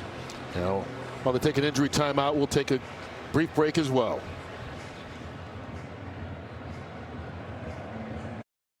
Get up. Well, they are not only entertained, they are entertaining. The fans here in Seattle. The largest XFL crowd of the young season so far last week, 29,000, 22,000 today, which would be the second largest crowd. Of course, St. Louis is a big game tomorrow. Yeah. They're expecting about 28 at that one. It's been so good, so loud. 5 false starts for Dallas, and in large part due to the Dragon faithful here at CenturyLink. All right, Donald Parham back in the game, number 49, the tight end we saw leave a couple plays earlier with an injury. And they throw it to him in the end zone for the touchdown. That's a way to come back. Welcome back, Mr. Parham.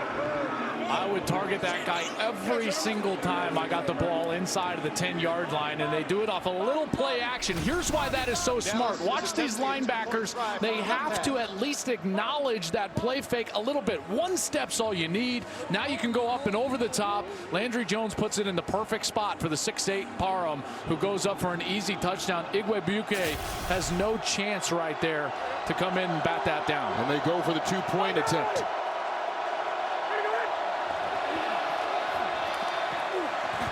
Jones to the end zone, bobbled incomplete.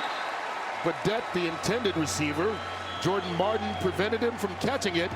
And so each team has scored twice on touchdown passes and failed to get the conversion each time. That's how we get to 12-12. Guys, I know we're early in this, but let's think through this now. I mean, it's now late in the third quarter. You see that ball just behind Badette. Wouldn't you go for 3 there? You know, making it a 2-point game is a field goal still puts you down. 1 point doesn't make any sense. 2 doesn't really make any sense. So we'll see how that plays off here in the future. But Parham certainly is the target when you're getting down there inside the 10. Brock, you're standing with him. You ever stood with a bigger tight end in your life? No. And Joel, you said you target him every time down there. I think I would too. Walk me through that play, the touchdown. You know, they were playing middle open, so we just took advantage of that linebacker sinking in on the run, so we just threw it right over top of him. And you got banged up a little bit. You 100%? Yeah, I'm okay. All right, good luck to you. Second touchdown this season for the young receiver, tight end, H-back. It ties the ball game on a 10-yard score. Here's John Santiago diving out to the 25-yard line. Guys, follow me. I don't feel like I'm crazy, right? I mean, I know. Listen, I know it's new, but if this was a college game or anything, and if you would kick an extra point to go up by 2, everyone would be like, "What in the world is going on? Why wouldn't you go for 2 there? Make it a 3-point game." So to me, in that situation, I would expect a 3-point attempt rather than a 2-point attempt. I agree with you, because the worst thing that happens is what happened. You don't get it, you're still tied. If you get it, it's a field goal game. Right. Whereas if you get the 2, you still lose on a field goal. That's exactly right. You should be a lawyer. You convinced me. First down starting at the 25-yard line. Silver's quick pass out to Keenan Reynolds. Give him 8. And Silver's in this offense trying to get a little bit of rhythm here. Yeah, and they were on the sideline for a long time there. So now it's incumbent on Jim Zorn to continue this really calm, methodical nature that they've used with lots of shifts, motions, allowing Brandon Silvers to stay in 2nd and short, 3rd and short, rather than behind the chains. They've done a great job of that all day long. Bingo, bingo, go! Here comes a late blitz. Kenneth Farrell tries to bounce it outside, but he's caught behind the line of scrimmage. Going to lose a couple of yards there. Asante Brown with the stop. 12E. Evan, you're in. 12E. Let's go. This is double left, 52 ace, F Seahawk. Check wide. Double left, 52 ace, F Seahawk. Stay tight, Evan. There you go. Stay tight. Stay tight. Meeting the 35. 280. Silvers. Broken up. Evan Rodriguez, his tight end, had it for half a second, but there was Greer Martini to blow that play up. Check out Greer Martini. He's going to sink back, and then he's going to come up in coverage. Great job reading the eyes of the quarterback. Terrific zone technique. He sees where they're going with the ball. It's thrown accurately, but he is on time for the play. And Greer Martini, one of the smartest players they've got on defense. Again, played his college football at Notre Dame. They've raved about his ability to be a leader, communicate well, and then ultimately show up with an attitude at the ball carrier. Spent time with the Vikings last season. Big booming kick by Brock Miller. Flynn Nagel. Shifty and slippery. Look at him down the sideline. The punter forced to knock him out of bounds. Excellent return by Nagel.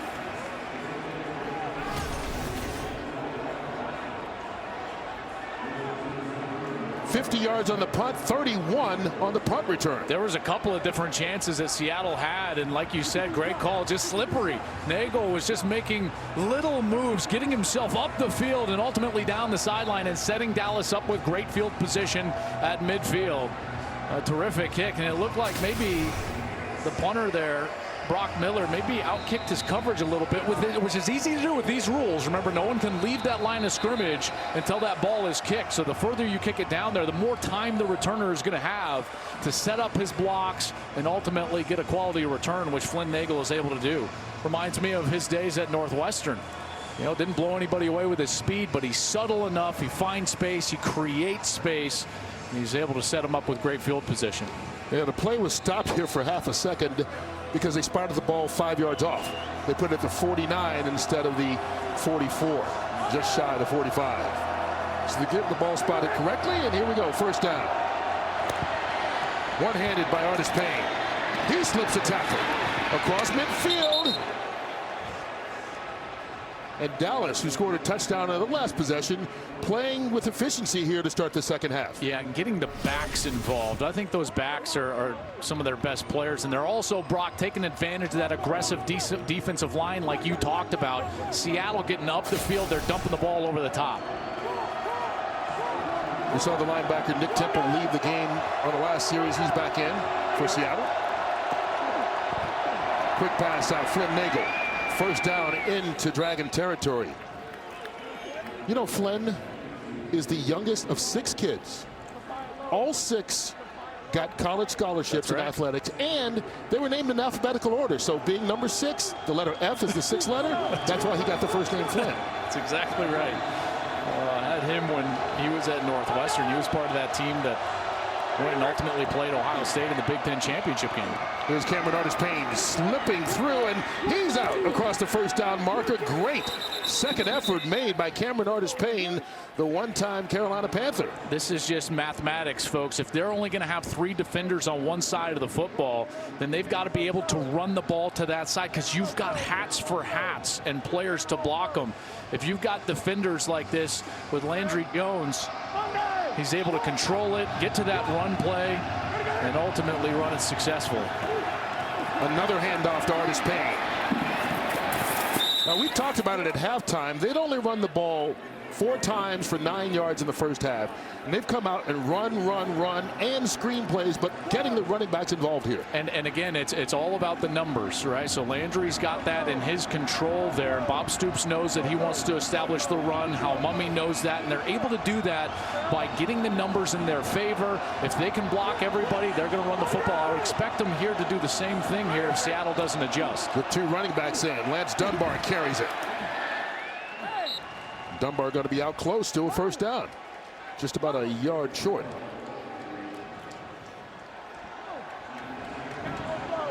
Well, it took them 3 quarters to get to the run game last week. Yeah. Took them 2.5 this week. A little bit earlier, and it's working in their favor. We will see what they do as they get ready to go to the 4th quarter. Game all tied at 12.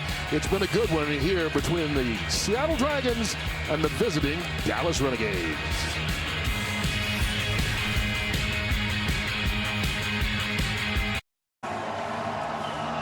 Ready to start the 4th quarter here in Seattle. Kurt Menefee, Joel Klatt, Brock Heward with you. And if you took the under on Fox Bet, you're feeling comfortable right now. Easy.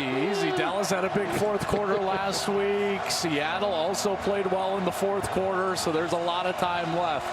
Don't be counting your money just yet, everybody. As they get closer to the end zone, the crowd gets louder. Cameron Artis-Payne, can he get outside? He does, and he keeps going inside the 5-yard line. First down and goal. What a great run, bouncing outside. There's nowhere to go for him in the middle of the line of scrimmage, so he's just going to go, and then he's going to bounce all the way outside. Does a great job with his speed, and then gets upfield and ultimately out of bounds inside the 5. What a tremendous run there, and he was so good in the fourth quarter last week against Los Angeles. We'll see if they start featuring the run game and Cameron Artis-Payne here in the fourth quarter against the Dragons. 15 yards, longest run of the ball game. Jones, wide open. Dunbar did not get the ball across the goal line, just short, as he is stopped by Santos Ramirez and Jeremy Clark. It was a great read, but Ramirez and Clark closed fast. There's that knee shin area, and certainly that ball well short of the goal line. Good spot here. Second and goal from the 1. Cameron Artis-Payne stutter steps, and it cost him. Going to lose a yard on the play. Steven Johnson there. Now it's 3rd and goal. Yeah, Landry's having to kind of scream, and now they're going to use a little tempo here. Now they've gone to the Wildcat. Look at this formation. Sean Price, the tight end, back deep. They direct snap it, but they won't get into the end zone no matter who is finding his way trying to get it in the end zone. Kyle Cairo, the first guy there, and it will be 4th and goal. Well, decision time for Bob Stoops. What he wants to do, I think he's going to kick it, and I don't think this is a bad decision here. Make sure you take the lead, try to take the points that you've earned.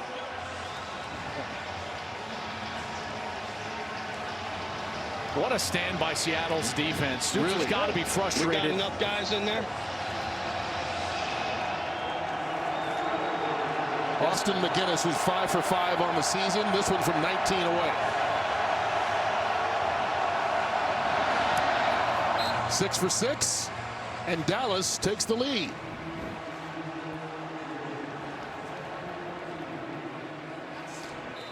First time all afternoon that the Renegades have been on top.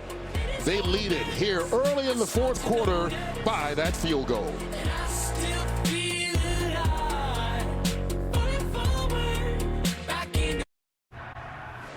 We are just hours away from the most anticipated title fight in years. Deontay Wilder, 43 fights, undefeated, 41 knockouts against Tyson Fury, who's 29-0. The reason they're both undefeated, their last fight was a controversial draw. That happens 9 o'clock Eastern time tonight. Buy it on pay-per-view or the Fox Sports app. There's Daryl Johnson, who is in the front office for this Dallas squad and very involved. And we had a chance to talk with him, our former colleague here at Fox, and he came into our meeting last night. And he's still our colleague. You know something we don't? Or that he doesn't? Our colleague at Fox. Just seeing him in this capacity, right? Yes. Exactly. Exactly. Here's John Santiago. Lowers his head. There's flags coming out. And Santiago may get called on that one. Helmet-to-helmet hit. It should. If there's a call here for illegal use of the helmet, it should go against Santiago. Because the defender is just in a tackle posture, and Santiago goes in and lowers his head for contact. Holding. Return team. 10 yards from the spot of the foul. First down. Yeah, they decide to call holding anyway, so it'll come back. If I'm the replay booth, I would look at this. This is absolutely illegal use of the helmet against Santiago. He goes in as the ball carrier and initiates contact with the dip of his head directly in the crown of his helmet. That's something that they're trying to get. See that right there? I mean, and right to the head of the defender. That's certainly not only reviewable, but I feel like they should absolutely stop and take a look, which they're not going to. And so Trey Williams gets the carry on first down, give him 5 yards. All right, this run game, guys, Jim Zorn has done a great job moving parts around, motions, shifts, giving Silvers the opportunity to control the tempo of the game through those movements and shifts, gaining the advantage in the numbers in the run game. We'll see if he continues to do that here, even down 3. And deep in their own territory. go. Do 80. Do 80. Hunt. Movement on the right side early. False start. Offense number 69. 5-yard penalty. Still second down. And that's the right tackle, William Campbell. Hey, let's go. 2nd and 10. All right, here we go. Stay with 12E. Let's go flank left. 31 ace Ole, X return. You got an A check back. Let's do it. On 2nd and long, inside the 15. Silver's kind of sidearms that one and falls incomplete. Brock, you had a chance to listen in and talk to Jim Zorn before the series started. Yeah, I did. I said, you got anything left on that call sheet? He said, I got so much we still haven't gotten to. And Joel, to your point about really establishing that run, that is awesome. But now is when you've got to pay that off. Yeah. Now is when you got to play action. And those linebackers, we've seen them. These guys are active, and you've got to throw behind them. They just have not gotten many of those chunk plays. That's the problem with a false start. It puts you behind the chains. Now you have zero ability to get into the play action game. You're into a drop back game. Silvers misses, and now you're in 3rd and long. Need to get it to the 26. Williams out of the backfield. Makes a move, and he's going to be about 2 yards short. He tried to fool the officials with the spot there, but they spotted him down. Yeah, listen, it's a good read. That's where he's got to go with the football, but it's just excellent defense. They sunk back there at the chains, knowing that this is not the point in the field where they would go for it on 4th down. And they force the check down, rally up, and make the tackle. And not a very good series there for Seattle. But remember now, this is a team that's got to stay on schedule. So they have the threat of the run, they can run, and then they can get to that, Brock, that play action like you just described. And they were unable to do that because of that false start. Brock Miller back to punt it to Flynn Nagel. You saw that great return by him the last time he touched the ball. And not so this time. Seattle stuffs that one right away. Santos Ramirez on the stop on special teams. We've been harping on that run game, guys, for Dallas. And really, it's more about just committing to the running backs. You know, you see today the rush attempts, not a ton, right? 12 rushing attempts, but they've thrown him 5 receptions for Cameron Artis-Payne, 7 for Lance Dunbar. So when you look at the total touches, now you're up there in that 24 range. And I think that's more in line with what Hal Mummy is thinking about with these backs and trying to get them the touches that they need. And they stay with the 2 backs here to start this series. Cameron Artis-Payne back to the line of scrimmage, if that. And that's how they came out in the 3rd quarter, with the 2 backs and mixing it up a little bit. Yeah, and here's right now, they've got the numbers inside, but watch as Seattle makes the adjustments. See that safety who comes down? Guess who the unblocked player is? The safety. Great adjustment by Clayton Lopez, the defensive coordinator, bringing Jordan Martin down into the box to defend that run.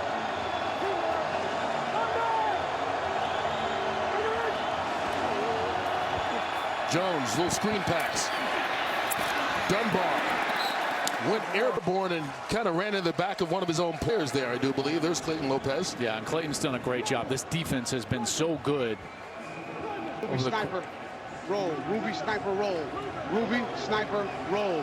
Ruby sniper roll. Normally you call front, then some sort of pressure if you need to, and then the coverage of the back end. Roll coverage, sniper. I would expect some sort of pressure here. You're going to roll coverage to the pressure, and it looks like right now, if I had to bet, you're going to get something off of this edge. They got it off in time. Jones. Caught Parham. The big tight end rumbles down the sideline. 6'8" and speed.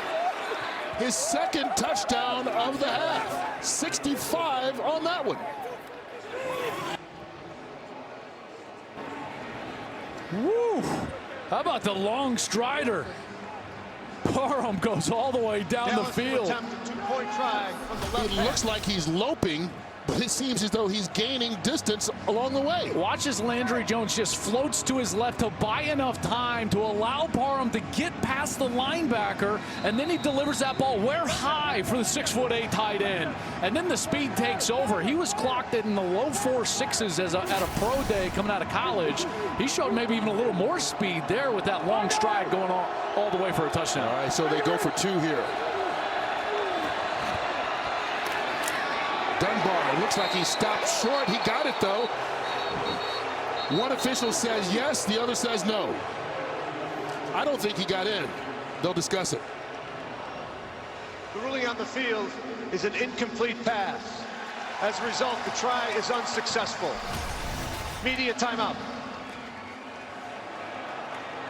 Well, an incomplete pass is the most interesting call they could make. Well, there's the ball that came out. Never really controlled it. Ball hits the ground. Excellent call by the officials. But what a series for Dallas. Some fireworks for the tight end. We got a star on our hands. Donald Parham. The distance for the Renegades.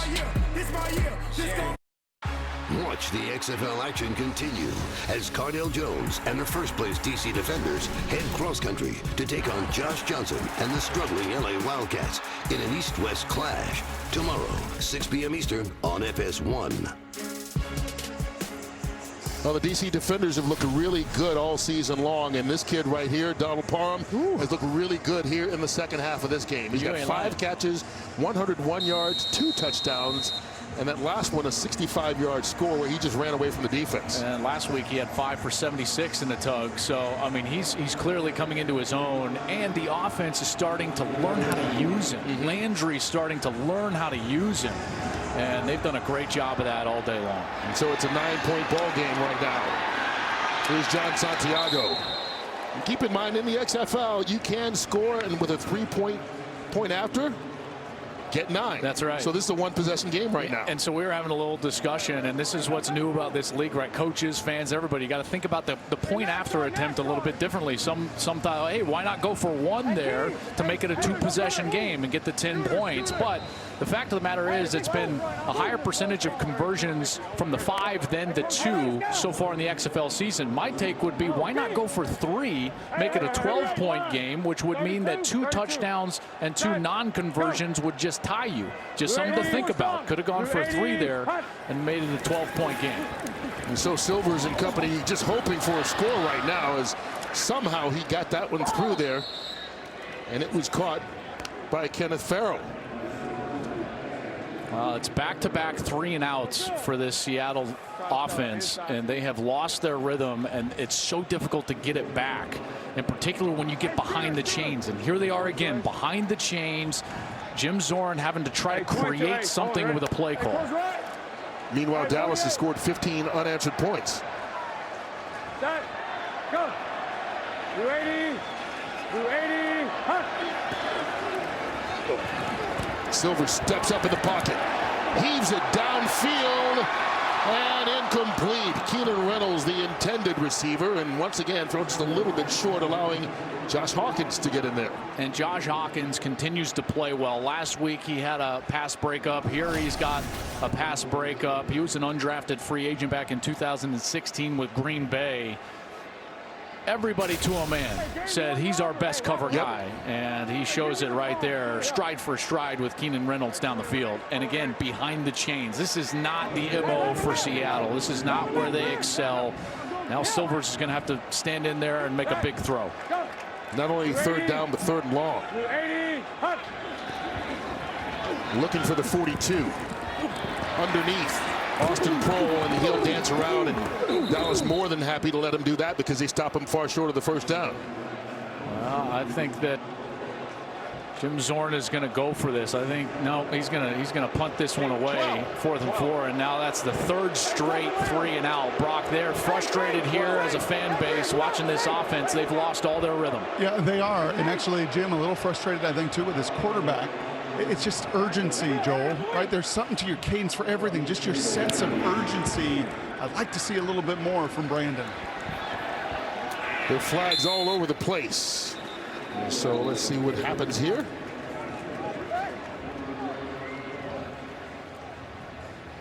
feel like you had Seattle guys down the field before the kick. That's what I suspect it is as well. It else receiver downfield. Number 97 left early. 5-yard penalty, re-kick. Yeah. Remains 4th down. Because if you're Dallas, you want to re-kick this. This is deep in your own territory, so now you'll have a chance. It was a great punt, and they fair caught it about the 10-yard line there. So a big mistake. Again, you cannot leave the line of scrimmage. You get 1-yard barrier as the punting team. So even the gunners on the outside, they've got to kind of shuffle down the line of scrimmage. And there it was the guard, number 97. That's Durant Miles, who left early and was out of there before that ball was kicked. So a real good break for Dallas, who was going to start that possession in poor field position. Yeah, they would have started at the 9-yard line based off of where Flynn Nagel fair caught that ball. Instead, now he lets this go over his head. If it goes into the end zone, they'll spot it at the 15. That's a bad decision on Nagel's part. And a good punt by Brock Miller. And so the rule on punt plays.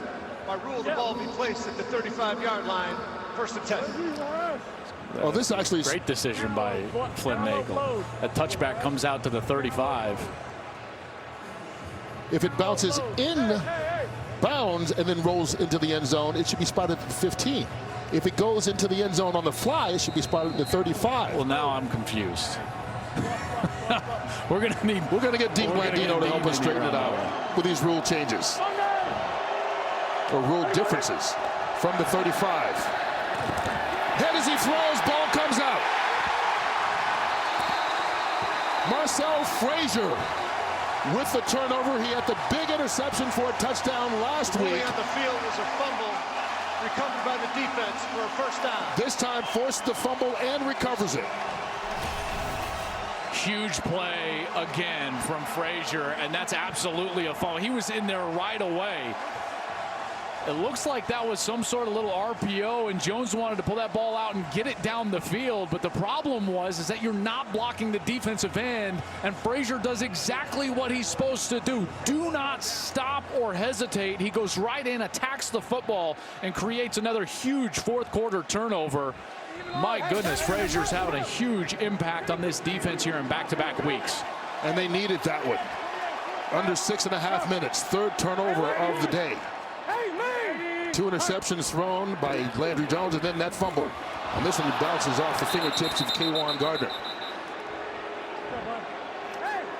Ruling on the field is an incomplete forward pass. 2nd down. Brock, you're with a hero again. It was the interception last week, a big one in the end zone. That one, you're right on top of the quarterback again. How? Had to lock in. Felt like I needed to make a big play. I told number 91, I said, watch this. Went out and made it happen. Yes, you did. Catch your breath. Good luck. Another big turnover created by Frazier. The offense trying to take advantage, and once again, Gardner drops it. Nice job by Silver stepping up in the pocket, dumps it out, a little bit ahead of his back. Gardner unable to bring that one in. Gardner, normally a sure-handed guy, missed practice on Monday with a little bit of a bum ankle. And the frustration mounting here offensively for Seattle. But this is certainly an area of the field where you would think like you can get 4 down, so you don't need all 10 of these yards. You get half of it, that'd be a quality play. Evan Rodriguez, the tight end, trying to fight for yardage and doesn't get much. Asante Brown on the stop. Trips right beta, 22 scat, levels, dragon. Number 20, you got a flat route, right? Let's go. Trips right beta, 22 scat, levels. What? Obviously 4 down territory, down 9.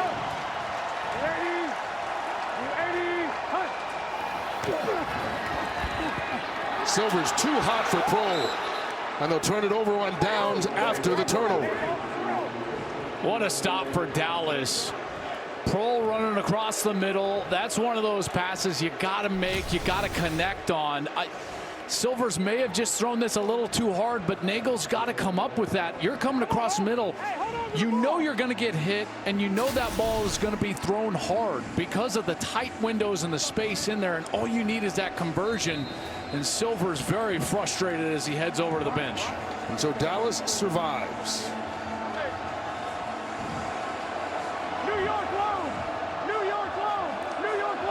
take it back at the 27.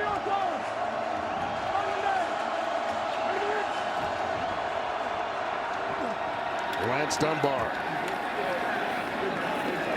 falling on top of people, given 5 yards on that run. And just a little housekeeping, Dean Blandino corrected it.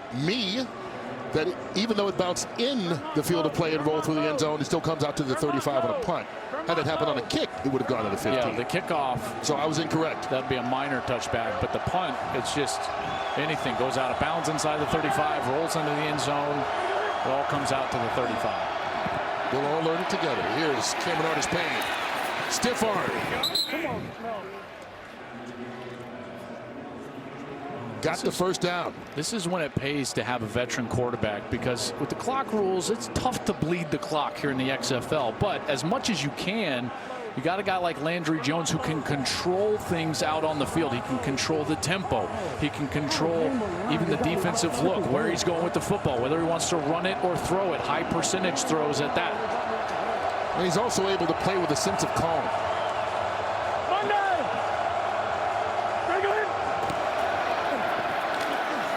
Draw play, Lance Dunbar. Short pickup of 2. Here's the basics, guys. If you see 2 safeties up in the middle of the field, they're going to run the football. The reason is because there's only 6 guys in the defensive front, and they've got 6 blockers with the 2 backs in the backfield and the 5 offensive linemen. You can hand one off, and you've got 6 to block 6. So if Landry sees that, he's going to be running the football. It's incumbent on those Seattle front players to get off blocks and try to make plays like they were just able to do.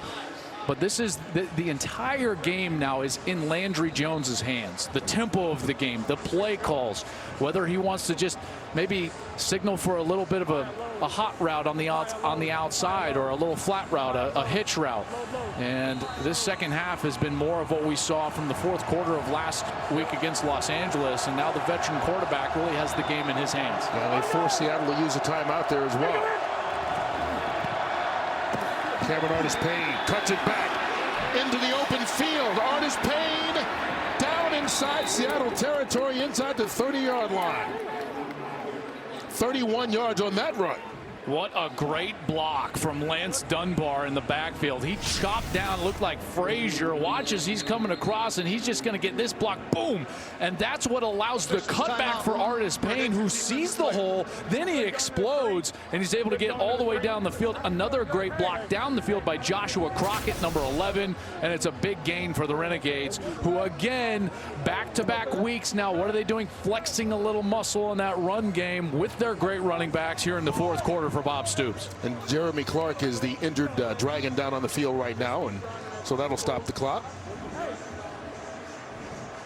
And yeah, you can see maybe Renegades should just start the game at halftime from now on. I mean, the way they performed the last 2 weeks. Well, what they're going to do is when they go back and watch this film, it'll be very similar to what they watched last week against the Los Angeles Wildcats. And they're going to think to themselves, why in the world don't we commit to running the football earlier in the game? You know, they opened up this game with 17 passes and 2 rushes on their first 19 plays. At one point in the first half, they had thrown the ball 17 straight times. So I understand it's the air raid and how Mummy wants to throw the football. They've got one of the faces of the XFL at quarterback. But, hey, guess what? It's a good offensive line. Yeah. And when you've got the numbers, they certainly have the ability to run the football. Right, Brock? I think that's exactly the point. Just the demeanor, Joel, of those O-linemen, when they're not just one-dimensional and they can fire off, you have seen that change in this second half as well. They had 9 yards rushing in the first half. They've got 80 here in the second. Plus a couple of screen plays like that to the running backs. Lance Dunbar. And Brock, as you know, this only works if you've got unselfish running backs, and Dunbar and Artis-Payne certainly seem to be unselfish. They don't care which one of them are touching it. They'll block for one another, and they're playing really well. Yeah, I think the Houston Roughnecks receivers may be the single best personnel group that we've seen in the XFL, but second is this running back room. These guys are unselfish. They catch it, they run it, they block. They do everything that's asked, and they've been a central focus here in the second half. And it helps them bleed clock here as they continue. Dunbar on the run. And you wonder how much of that is helped by the fact that these are guys that have been there. Timeout in Seattle. And Seattle uses its Their second and final timeout. But you've got Lance Dunbar, who's played in the National Football League. You've got Cameron Artis-Payne, who's played in the National Football League. And so they understand the value of not only a good running game, but being a solid teammate as well. Well, and think about who Lance Dunbar sat behind, in his career. He was behind guys like DeMarco Murray and Zeke Elliott and Todd Gurley. Cameron Artis-Payne played on a team that went to the Super Bowl, in Super Bowl 50. Now, he wasn't active in that game in the Super Bowl, but he was around under Jonathan Stewart and in that room. So they've learned from pros, and they clearly have brought that pro mentality, that unselfish mentality to this Dallas team. That's something certainly Bob Stoops enjoys and preaches to the rest of his team, and he's got a great model with those running backs. With this offensive line kind of beginning to impose their will here late in the ball game.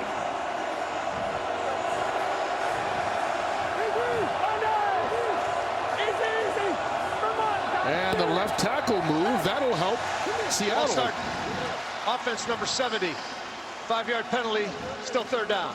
Willie Beaver's second time he's been called on that today, and the 5th false start by this offensive line for Dallas. Yeah, and Landry was trying to change the play, and again the noise affecting him. This building is loud, and the acoustics are tough on the road team. Now on 3rd and 9, I think you got to go to Parham, excuse me.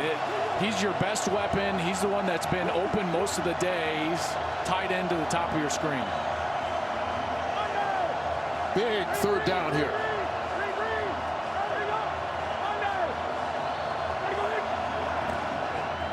Draw play, Dunbar gets around the edge and moves the chains. How about that run by Lance Dunbar? 10 yards on the run. This is what happens. You only get 3 players on that side of the ball. Guess what? You got 3 offensive linemen, and they're able to get up and then just run away from the linebacker.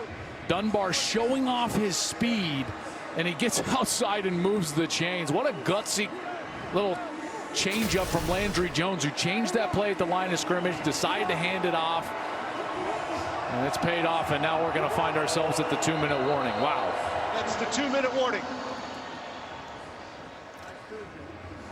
And so it puts Seattle in the corner. Landry Jones hoping to be able to smile with the ball. Up by 9. 2 minutes left on the clock.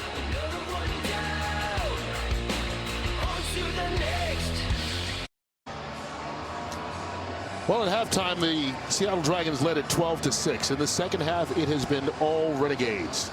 They've scored 15 straight. Landry Jones has thrown 3 touchdown passes in this game. And right now, they're trying to run out the clock. Yeah, and Brock was right in there in their huddle, and they said, the O-line coach said, inside zone. Let our O-linemen come off the ball. No passes, inside zone. Let's win this thing. Why wouldn't you, the way they run the ball here in the second half? Lance Dunbar doesn't want to score. Runs a little clock. Should we expect anything differently here, Brock? No, I think you're looking at all run game, and it was kind of fun interaction. This is where Bob Stoops, head coach, D coordinator, right, that background, he looked at that clock. Seattle has no timeouts, and he told Al Mummy very clearly, we're running it, right? Like, these are all runs. We're not putting that ball in harm's way. Yeah, they have been able to run it with either back here in the second half. Play clock inside 5. They get it off. Dunbar. Caught in the backfield. All right, so to bring up a key 3rd down here. Yeah, and what's always interesting, guys, is yes, they're thinking about the win and the clock and maybe a field goal, but there's a very interested sector of people out there that are looking at a total of 33 right now. They may or may not have thrown something on this game at 40.5, and so they need a touchdown out of this drive and a 2-point conversion if they would have bet the over. So it's just an interesting little tidbit as we're sitting at 33 right now.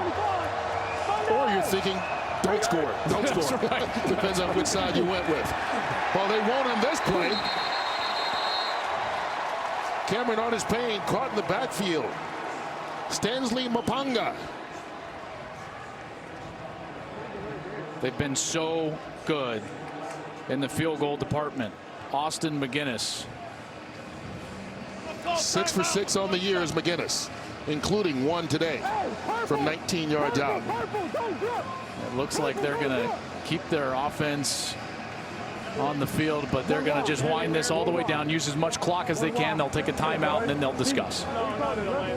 You would assume they're going to kick it and make it a 2-possession game with less than a minute to go. You would absolutely assume that. I feel like going for it here would be not a risk that I would assume Bob Stoops would take, in particular with McGinnis being such a quality kicker, and he has so much trust in him as well. He told us as such yesterday, and Brock, that was his whole deal. This was all about the clock. Wanted to bleed it out, use the timeout, then send McGinnis out there to try to put him up 2 scores. And wasn't it fun yesterday sitting down with Bob, who came back to football after some years away, and he said, losing was no fun week 1.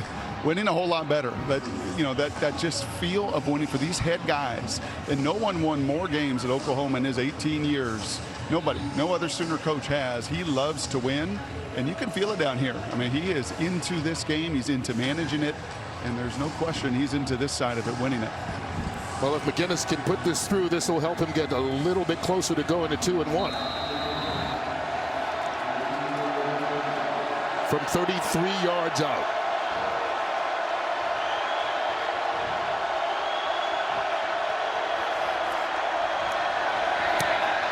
And McGinnis remains perfect on the season.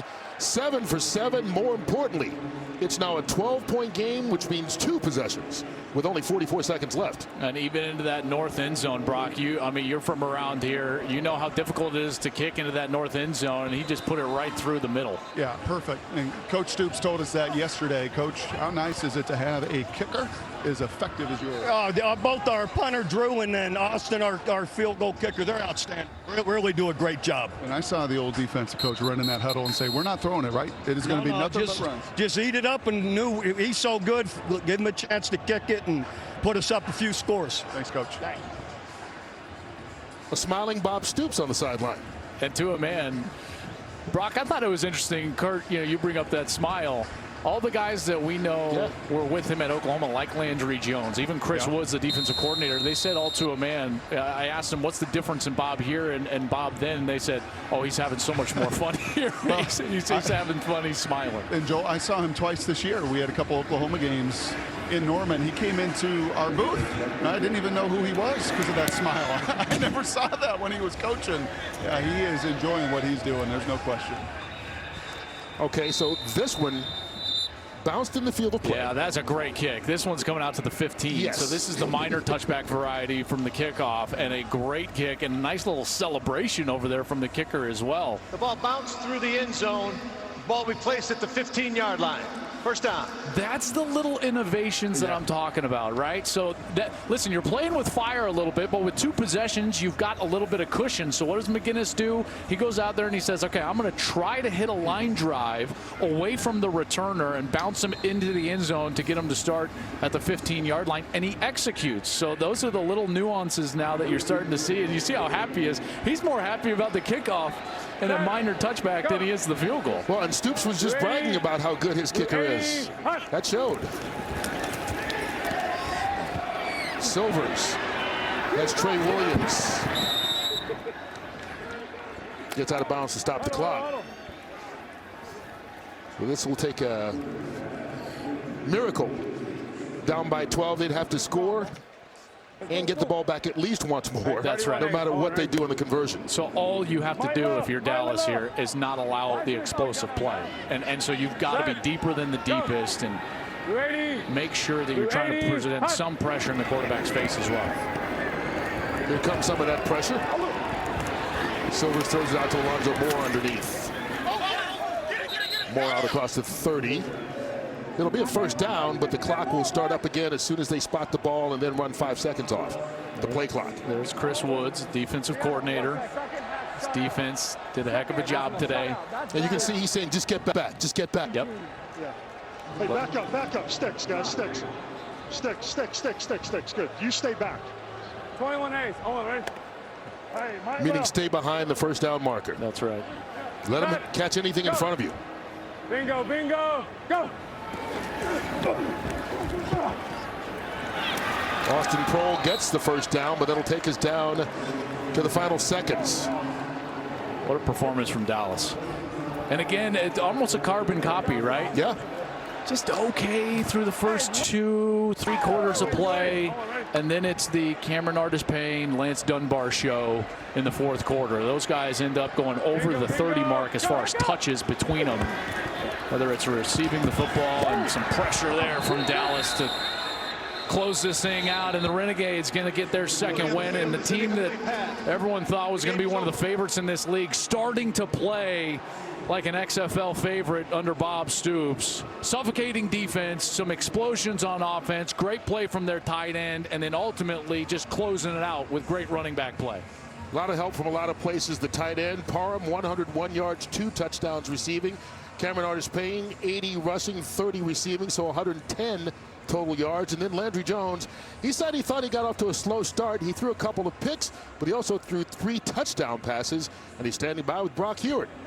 Well, Landry, you've been real transparent over these 2 weeks, right? Just and you told us you didn't feel great, you know, maybe started a little bit slow, but man, you got it going once again. How? I don't know. Maybe we should just play the second half and just throw as many picks as I can in the first half and then come out there. I have no idea. I don't know. We won, so that's all that matters. Well, it sure looks like you're having a blast, though, just managing the game. As much communication as you get to have with all these mics and everything else, how much fun just running the show? It's great. Hal has been awesome. Let me kind of give me the freedom to do a lot of different stuff up there. And so I think that really helps us out, especially at the line of scrimmage. The offensive line did great. I kind of jacked with a little bit on the snap count some of those times, but we won. So that's all that matters. You know, you said to us yesterday, Dallas is now home, right? Your wife's probably watching, your 3 kids. Yep. Life's a little different now with everybody at home and your kids watching. Anything you'd like to say to the kiddos back home? Hey guys, love you guys, miss y'all. Whit, you're holding it down. I'm so proud of you. Couldn't have a better wife. Love you. Right on. Thanks, Landry. Yeah, thank you. Appreciate it. His wife Whitney was an athlete at Oklahoma as well. They've got a 3-year-old, 2-year-old, and a 4-month-old. So Landry may sleep on the plane just a little bit because when he gets home, it's back to work. It'll be a victorious plane ride as they get the victory 24-12 over Seattle. Back to wrap things up from the Emerald City after this. The best